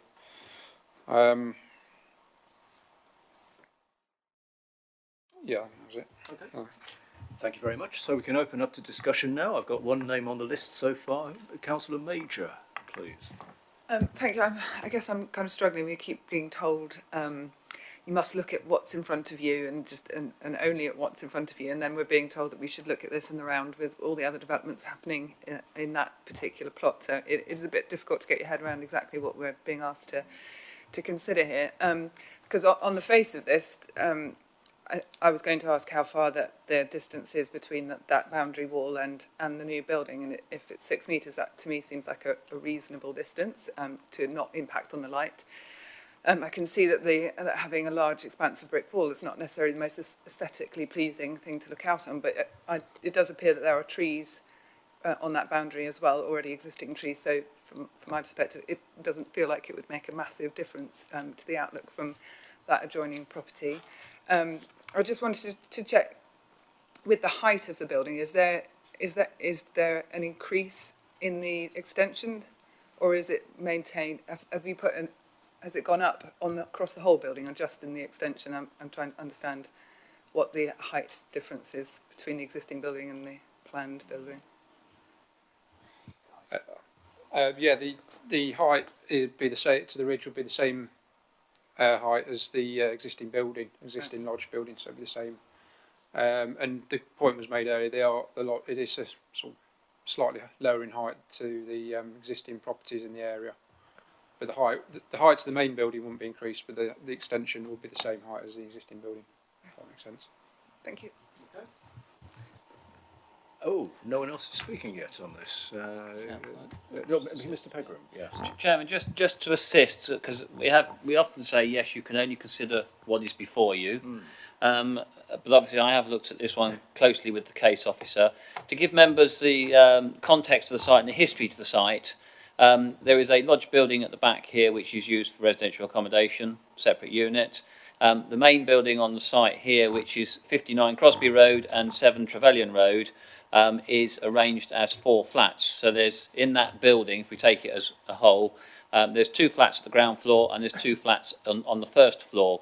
We have already dealt with and approved alterations to those buildings, which would see the conversion of the roof of this property into a bedroom. So effectively on that side you would have, the result would be a 1-bedroom flat on the ground floor and a 2-bedroom flat on the first floor.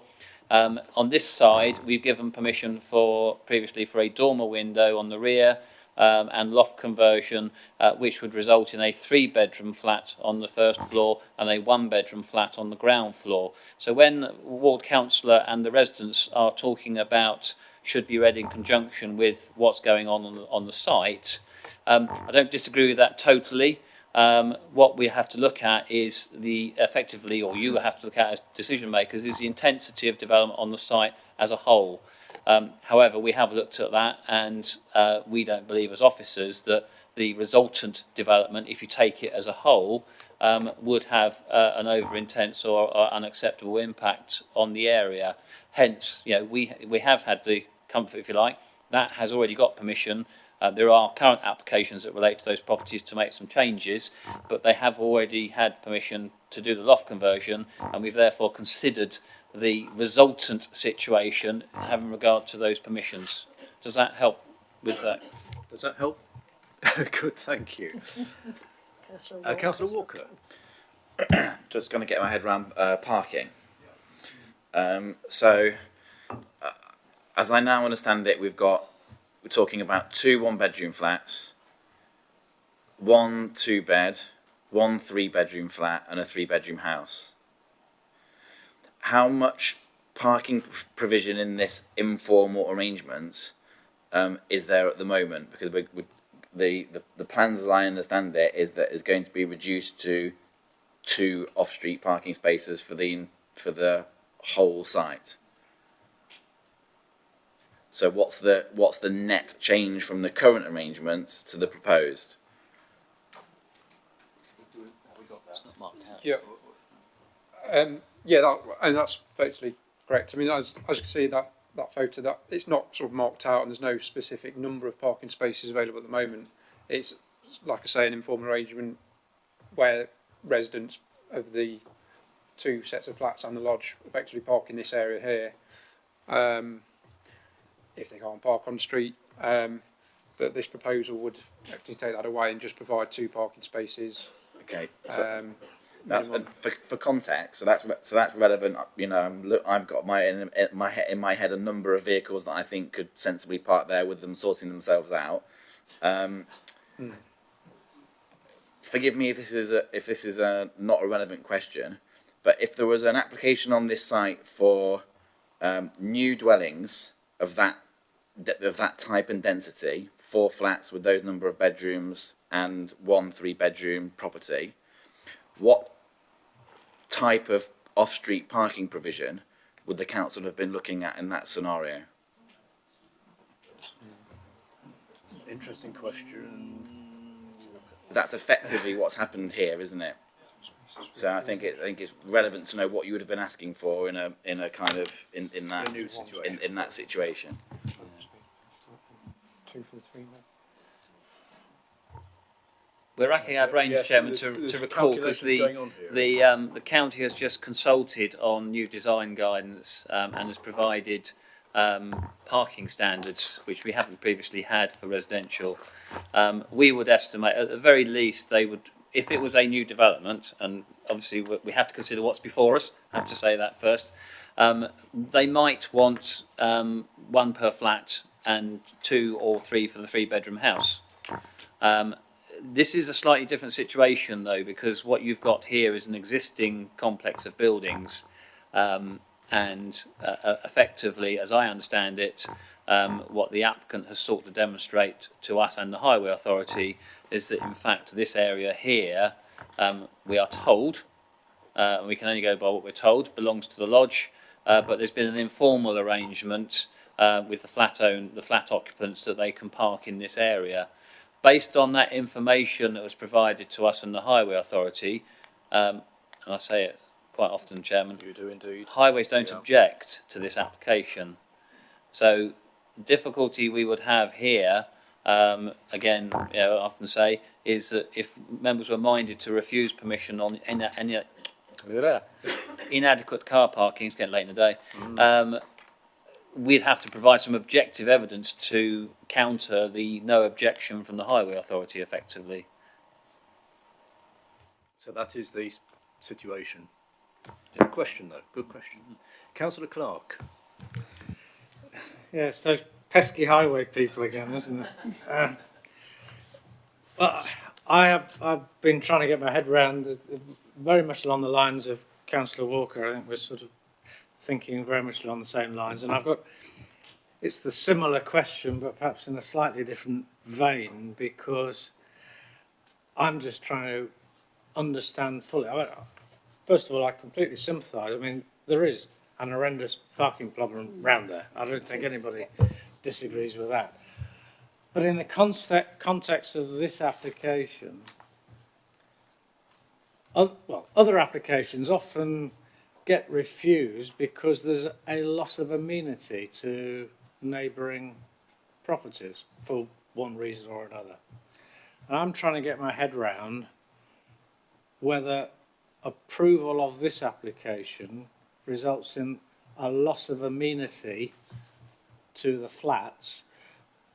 It's a question of when is informal and when is informal nearly formal, and you know, we're into known unknowns and unknown knowns and goodness knows what. And I think we've got to be quite clear how we're actually assessing and dealing with this application, because it ain't easy. And I'm not quite sure which way to be going on this yet, because I just need to be really clarifying in my mind, is there a loss of amenity to those flats as a result of this proposal by virtue of loss of parking? Mr. Professional. Thank you, Councillor Clark.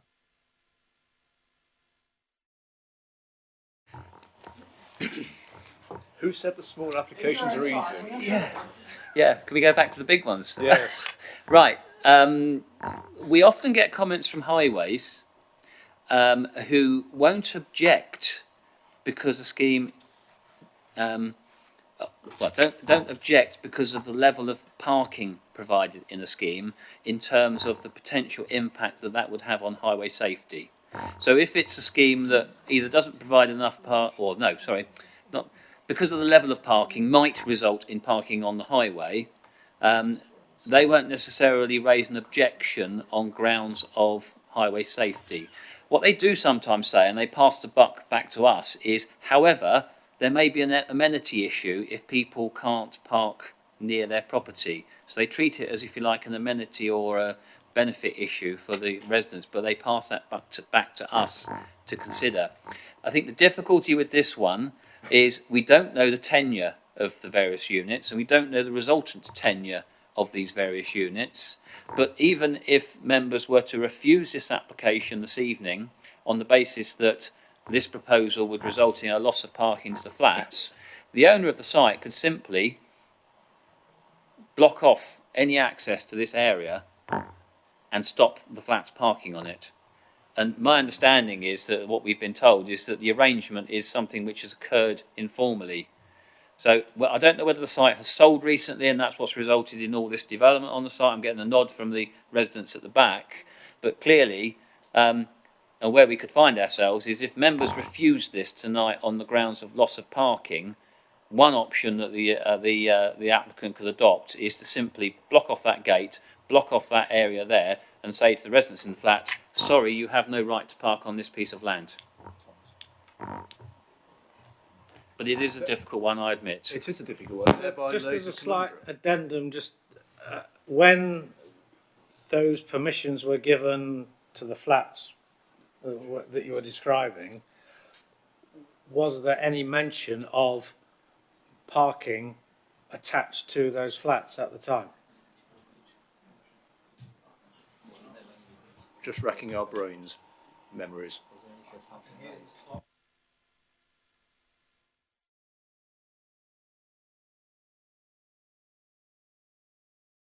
Chairman, I think the answer to that one is certainly the residents and the ward councillors raised concerns about the increasing intensity of development on the site, because clearly the alterations that have already been approved result in more bedrooms, which arguably results in greater occupancy, and although not proven, anecdotally can result in more cars. The highways didn't object to those proposals at that time. A familiar sort of Phrase. response. Right, I have a few more speakers on my list here now. Councillor Murray, please. Councillor Murray. I used to live on Crosby Road, and I can remember when the building on the left was turned into a dwelling, and it did belong to one of those flat houses there, and it's always been a nightmare parking, especially on match days or, when the cricket's on. And Trevelyan Road was always, when I go and visit friends now on Crosby Road, I often park on Trevelyan Road because there is often a space there, but there's never spaces on Crosby Road. And this will just make the parking a nightmare. Thank you. Councillor Purdue-Horan. I have sympathy with the views that have been put forward by the objectors, but unfortunately I think we're in a situation where we don't have the strength of argument, given that highways have not objected. So reluctantly on this occasion, I'm grasping at positives by saying that it's bringing a building back into use, it's tidying up the site, and reluctantly I am minded to propose the recommendation in the report. Do you have a second? I said minded, Chairman. You said minded. Does that mean you actually are proposing? Just for clarity. So you are proposing right. Do you have a second? With reluctance, yes, I got that. Do you have a seconder for that, please? Councillor Brennan, do you want to say anything at this stage? Or? Not at this stage, Chairman, thank you. Righty-ho. Do we have... Thomas. Oh, Councillor Thomas, you indicated. Sorry, I missed you earlier. Could we have the picture back that shows the whole site, please?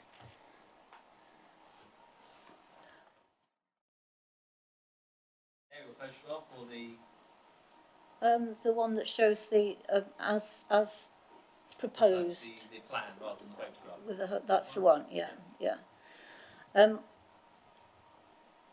I'm just trying to think of this in a slightly different way.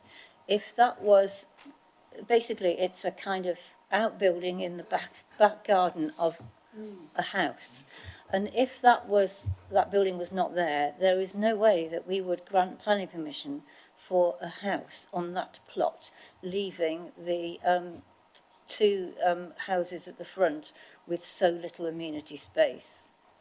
So I think that's probably where my head is really, that there is little amenity space on the 3-bedroomed house that's been created, but it's taking away what amenity space there is, or could be, on the whole plot on the front two houses. Okay, thank you. Right, did anyone know other speakers on this? So we have the recommendation moved and seconded. Oh, Councillor Major. Yeah, I totally agree, and I think it's unfortunate that parking is always going to be a nightmare in West Bridgford, but I think if we take this application in and of itself and look at it, it is providing the parking provision, and it is about who owns that land, as you say, and they have demonstrated that they are going to provide the parking that we would expect for a house of that size on that particular plot. So I don't feel able to object, unfortunately. I think we're all in agreement that it's an unfortunate situation and it will cause problems for people on those roads, but there's no grounds to decline, in my view. Okay, thank you very much for that. Right, does anyone else wish to speak, or shall we make it Councillor Healy?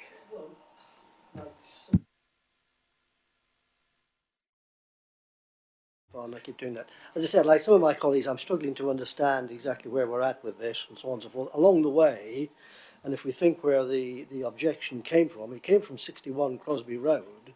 We're now talking about parking and how many flats there are, so on and so forth. But I think we're missing the point about this big wall that's going to extend right along into their back garden. So we seem to have lost the objection. But as I say, frankly, I am just confused with what we're trying to achieve there. Thank you.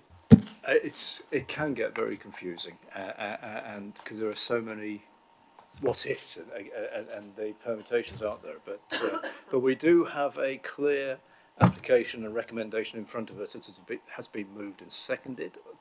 Councillor Brennan. Thank you. I just want to say I don't think we can make a determination on a planning application based on informal parking arrangements that the landowner had with a neighbouring property. I just don't think that's a sound reason. And the issue of the wall, there does appear to be trees and screening there, and I don't think there are any grounds really that would hold up for us to object to this application. Thank you. Okay, thank you. Thank you for clarifying that, and sorry I didn't come back to you. Does anyone else wish to speak, or shall we make a decision? Right, I've got a recommendation moved by Councillor Purdue-Horan, seconded by Councillor Brennan. This is to recommend permission as per the report, just so we're clear what we're voting on. I think we've had a good discussion on this. Sometimes you look at an agenda and you think small application will be quite easy, but they aren't, and that's why it comes to committee. Anyway, we need to make a decision. Those in favour of the recommendation, please show your hands.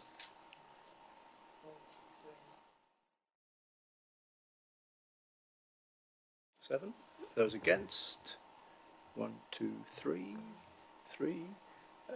Any abstentions? And 1 abstention. So that means that permission is 731. So 7 in favour, 3 against, 1 abstention. That means permission is granted as per the report. And I do appreciate the well, we've heard the concerns that we all have, but in the world we have to go by planning guidance and rules. So we'll come on to our next application, which is very nearby. Next door, this is flat 1 and 2, 59 Crosby Road, which we've had reference to just now. It's a neighbouring property. Mr. Pennington again, please.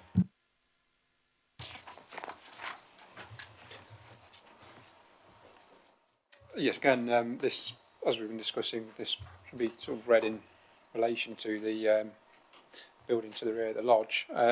This application it relates to a semi-detached property in use, currently in use as 2 flats in an established residential area. Looking out towards the photographs now, this photograph's taken from Crosby Road, looking at the front of the property, looking down the side there, which would be the sort of pedestrian access, which is an existing sort of pedestrian access down the side of the property.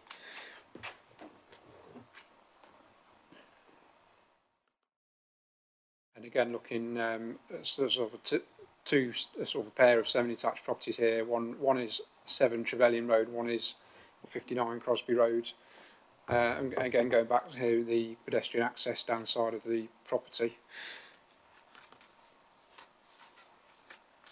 And again, looking, again, you may have seen this photo previously. This is looking towards the rear of the site from Trevelyan Road this time. And again, looking towards the rear of the site, sort of the rear of the 2 flats in question is there on the right hand side of the property, and behind the trees there is the neighbouring property, again at number 61 Crosby Road. And looking at the rear of the property, there's up the steps towards the access to the 1st floor flat, and then again looking down the side of the property, and closer in there towards the boundary with that pedestrian access, and then again the neighbouring property there in the background. The proposal itself, sort of looking at the sort of a site plan, is for a basement egress window, which is required for sort of fire safety purposes, and a roof light as well, which you can see there on the right hand side, which is to provide additional light. It's a high level window, just provide additional light to the kitchen, to the 1st floor flat. Again, 2 ward councillors have objected to the application, and 5 objection letters have been received on the grounds of overdevelopment of the site, again parking issues, and that the applicant could turn the basement into another flat. Which again, sort of looking in closer detail of that basement, you can see the existing and proposed basement there. The basic layout is the same, other than the addition of this egress window. Previously, just for a bit of clarification, previously the application involved roof lights to the front and rear elevations of the property, and also a fencing area to the rear, so we're screening the entrance to the 1st floor flat at the top of those steps that you saw in the photograph. With agreement with the applicant, has been removed from the scheme, and again those aspects have already been approved under a previous application. So basically the main sort of development is for this egress window and for the high level roof light to the kitchen, which are basically the two aspects that are being proposed here. Again, there was a late item received which covers a late representation from the neighbouring property.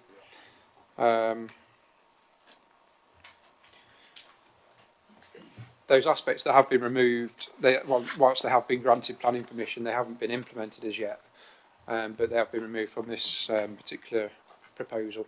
So again, for the egress window, for the roof light, the recommendation is for approval. Thank you. Thank you, Mr. Pennington. And yes, we have received the late application information, representations from the neighbours. We have 2 speakers on this item as well. So the first, this is a slight deja vu, not quite, but we have Mrs. Bradley, please.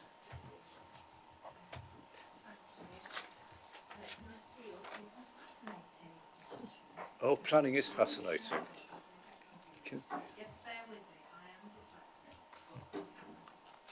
That's all right. As soon as you're ready, just no rush.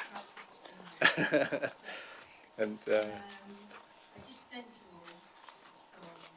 microphone. oh, yes. Could you just switch your microphone on? The right-hand button.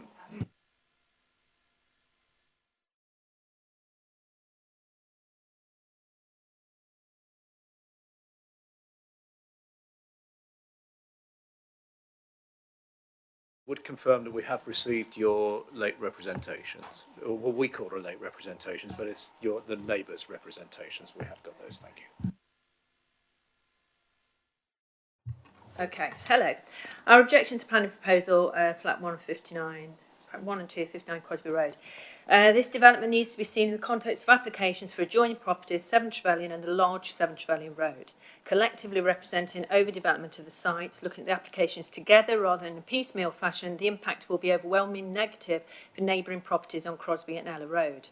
The large has been occupied less than a year ago, actually, and then the ivy has grown up very, very quickly, but it had been in good order.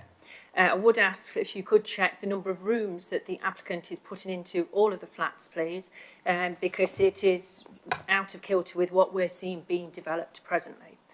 The proposed overall development of the entire site, 59 Crosby Road, 7 Trevelyan, the lodge, will provide, we believe, 12 bedrooms, with potential multiple occupancy leading to increased traffic and parking as well as noise and disturbance. This overdevelopment of a small plot creates high density accommodation that is not in keeping with the quiet, family-orientated housing on Crosby and Ella Road. The impact of this proposal, along with the 2 other pending applications, will result in loss of amenity for residents, neighbouring properties.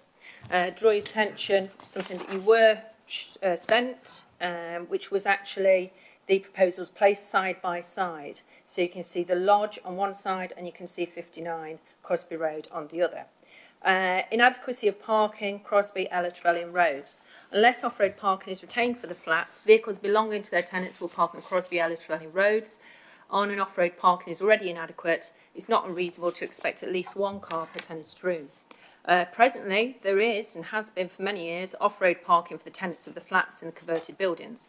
The proposal removes this so that tenants will have to park vehicles on surrounding roads. Parking space is already inadequate. Increased traffic generation. The increased traffic resulting from the proposal has safety implications for pedestrians and cyclists. There's a nearby footpath used by many children on the way to and from school. They'll be impacted by increased traffic and reduced visibility due to on-street parking. The egress window. Egress window to the basement of flat 159 Crosby Road and also flat 17 Trevelyan, which I know isn't being discussed. We have been told by the planning officer that the applicant has indicated the basement of the property will be used for storage only. If so, it would not be a habitable room and not require a fire escape under the building regulations. Fire escape egress window to the basement suggests an intention to create further living accommodation, a bedroom, not a flat, which would not automatically require planning consent if formed part of the existing apartment, further increasing overdevelopment.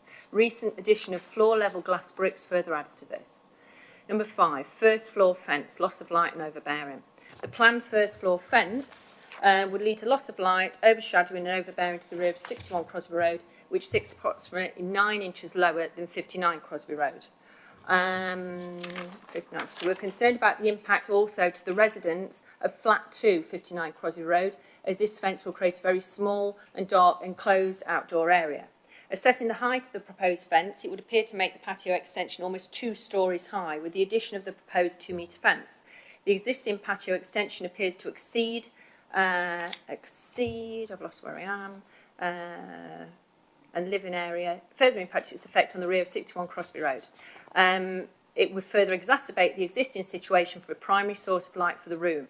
We regularly use the main electric light in the daytime in this room. Given the choice between being overlooked and the severe loss of light, we prefer to be overlooked. Refer to the images that I've shown you. Altered access. The proposed change of access, closing off traditional access to flats 1 and 2, 59 Crosby Road, and flat 2, 7 Trevelyan, will cause noise, disturbance and loss of privacy to the main living space at 61 Crosby Road. There's a window in the main living area of 61 Crosby Road directly facing onto the proposed main route between 61 and 59, approximately 90 centimetres from the boundary. Windows in the main living spaces and bedrooms for flat 159 Crosby Road also face this access. There will be 3 flats using this route as access, 7 bedrooms in total, with potentially more than 1 occupant. Also, adequate amenity space for bins, washing lines, etc. for the flats will be removed with a change of access.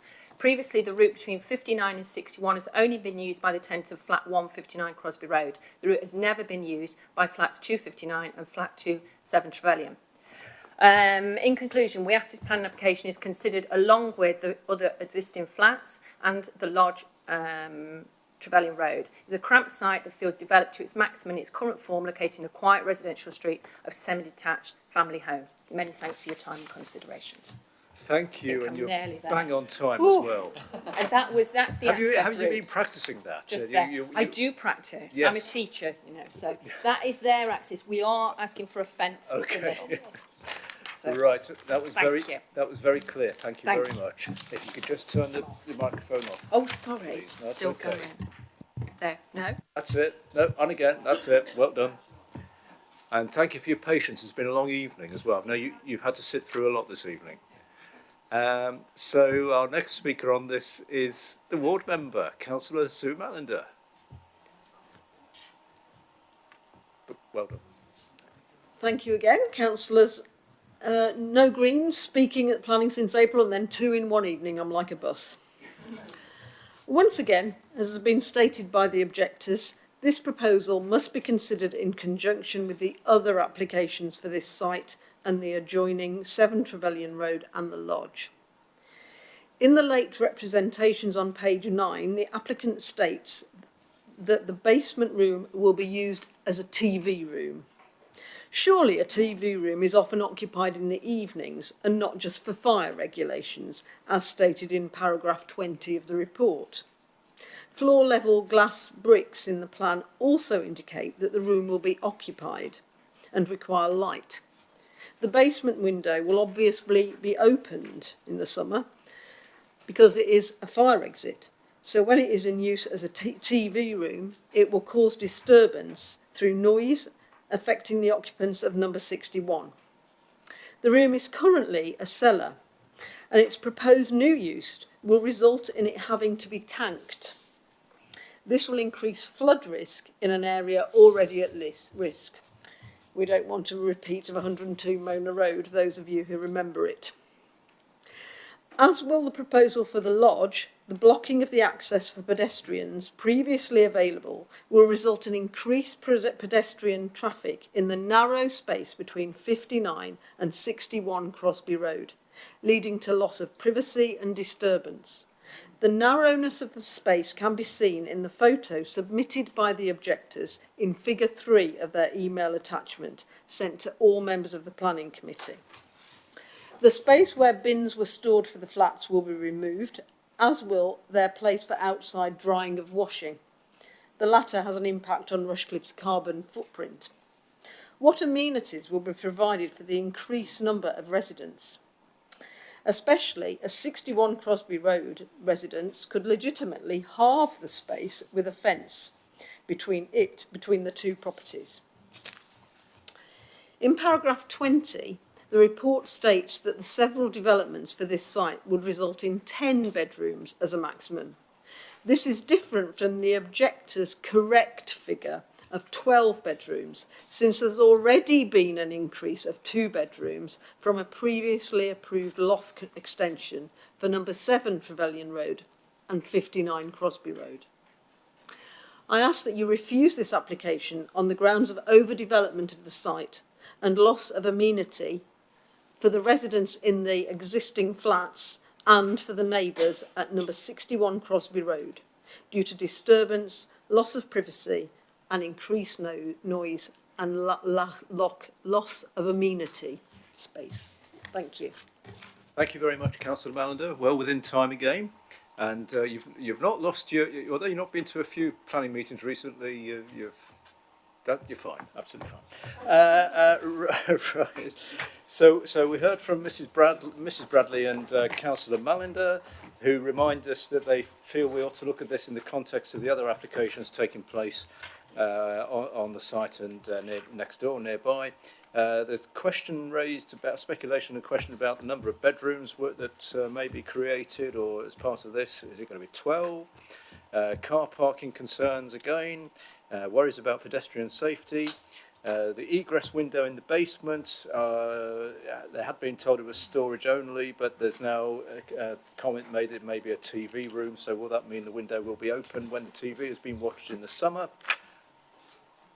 which might cause noise and disturbance to neighbours, and there was also reference to traffic again and pedestrians, danger to pedestrians, and overall loss of amenity and overdevelopment of the site. I think that's covered most of the points. Would you like to make any comments on that, please, either of you? Chairman, I'll deal with these. I'll pick up first on this issue of the discrepancy between the number of bedrooms within these properties. Both Oliver and I have done this calculation, and we make it 10.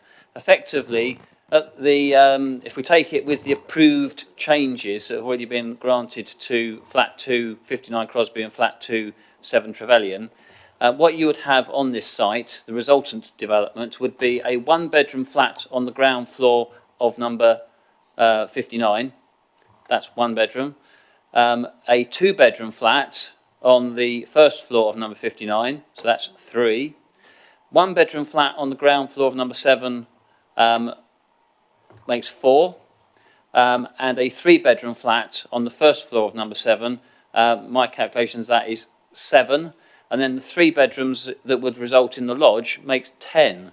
And as I say, Chairman, I've looked over it a couple of times to make sure I'm not missing anything, but that's my calculation, and I think Mr Pennington agrees with that calculation. We've looked at it.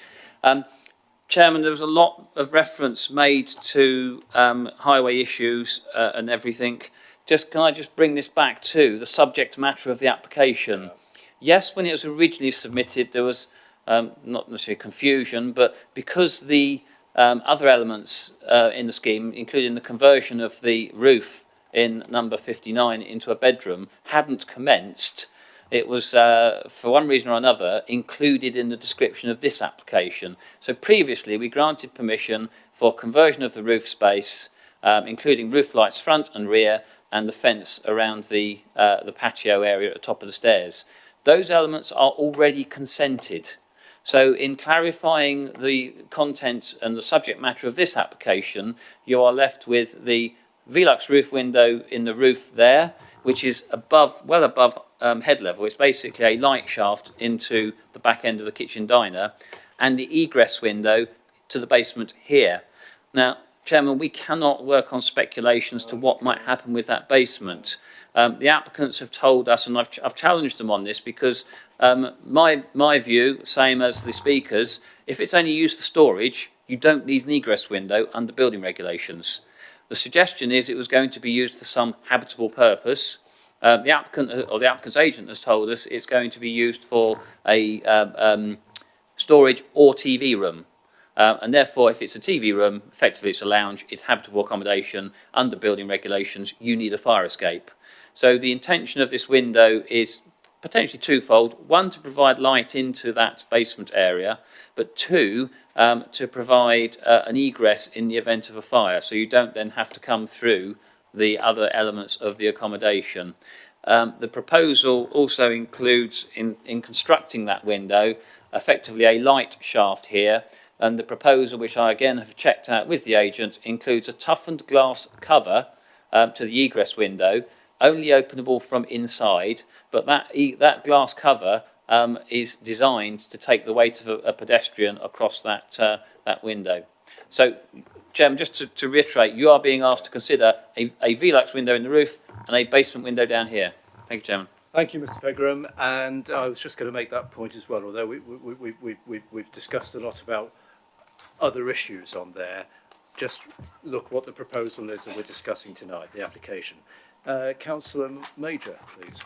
Can I just clarify, if he did, or whoever it is that owns this, I'm assuming it's a he, but that's incorrect, were going to use that as accommodation downstairs, would they then need to apply for planning permission, or could they just turn it into a bedroom arbitrarily? Okay. But then, again, we're dealing with speculation, so we can't make a decision based on that basis. What they can't do is turn it into a separate flat without permission. That would need permission because it would be an additional unit of accommodation on the site.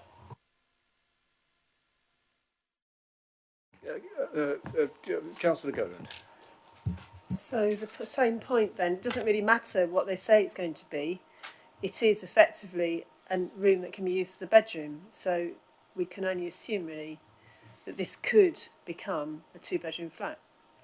Sorry, 3-bedroom flat. 2 bedrooms. I think the ground floor flat's 1 bedroom at the moment. Right. Okay. I'm confused by the access to upstairs, but okay, yeah. Councillor Walker, did you indicate? Oh, okay. Councillor Thomas. I'm just a bit confused, really. So is this a 2-storey building that, by the process of this alteration, is being converted into a 4-storey building, i.e. living accommodation in the basement and in the ceiling space? Is that correct? Chairman, the building is what you see before you. It's currently a conventional 2-storey Victorian house with a basement. It's arranged, the total building you see in front of you is arranged as 4 flats, 2 on the ground floor, 2 on the first floor, with a basement. Currently, that basement does not appear to be used for habitable accommodation, and we've already granted permission for the conversion of the roof into additional bedroom accommodation on both sides. And the planning application that we're discussing, we've got to make a decision on, is a proposed roof light to the side elevation, basement window to side. That's what that is what we're making a decision on tonight. Who was next on the list? Councillor Walker. Thank you, Chairman.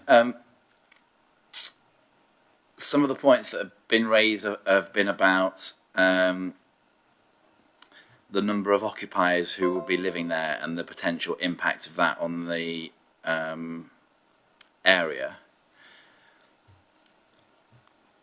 I presume, I think I'm talking about 59 Crosby Road, where we're now 3-bedroom and 1, potentially 2. I'm assuming that building could well be a Section 257 HMO. And if there were 5 occupiers in there, then it would become covered by mandatory licensing, which would be a relevant factor in terms of how those issues are dealt with. But I'm not clear over whether whether we're talking about 2 separate properties here, or whether the 4 flats together constitute 1 building, which presumably when they get over 7 occupiers, they would need to have planning permission for change of use to C4. Are you going back?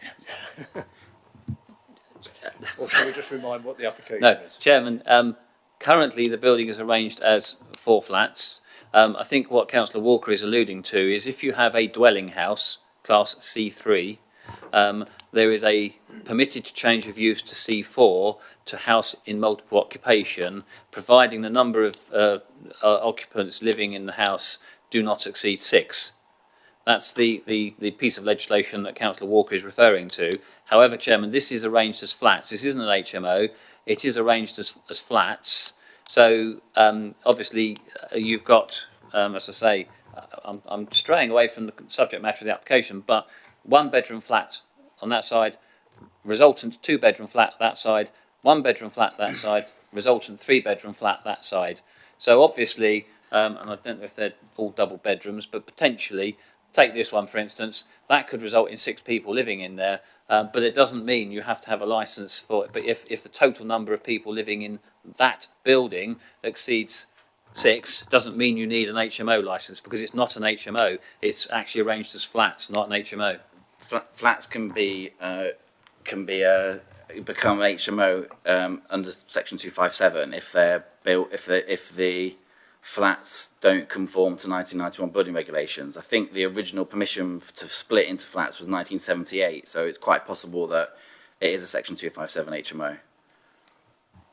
Well, that may or may not be the case. What we're deciding tonight is we're giving planning permission or not for a proposed roof light to side elevation, basement window to side. We're not talking about what may or may not happen in terms of bedrooms, occupations, how many people are going to sleep in the bedrooms, and all the rest of it. And I absolutely understand that, I mean, I get that, but again, we're dangerous falling into the realms of speculation. accurate or not as that may be. But the planning application we're discussing tonight is a proposed roof light to the side elevation and a basement window to the side. Councillor Major. Yeah, I would like to move that we accept the officer's recommendation to approve permission. Thank you. So you're moving the recommendation as per the report? Yes. Thank you. Do you have a seconder for that? Councillor Brennan? Thank you. Do you need to add anything to that? No? Right. Well, we've got the recommendation moved and seconded. Does anyone else... Oh, sorry, Councillor Goland. The eyesight's going. I hear what you're saying, but I can't quite see the point of sitting here. We don't take into account the number of bedrooms and number of people sleeping in the house. And I note that the basement is actually divided into 2 rooms, so it could actually be 2 bedrooms down there. But we'll be told we're speculating again. We can't. Well, but we're not. We're not speculating. We put a window in, it's a bedroom.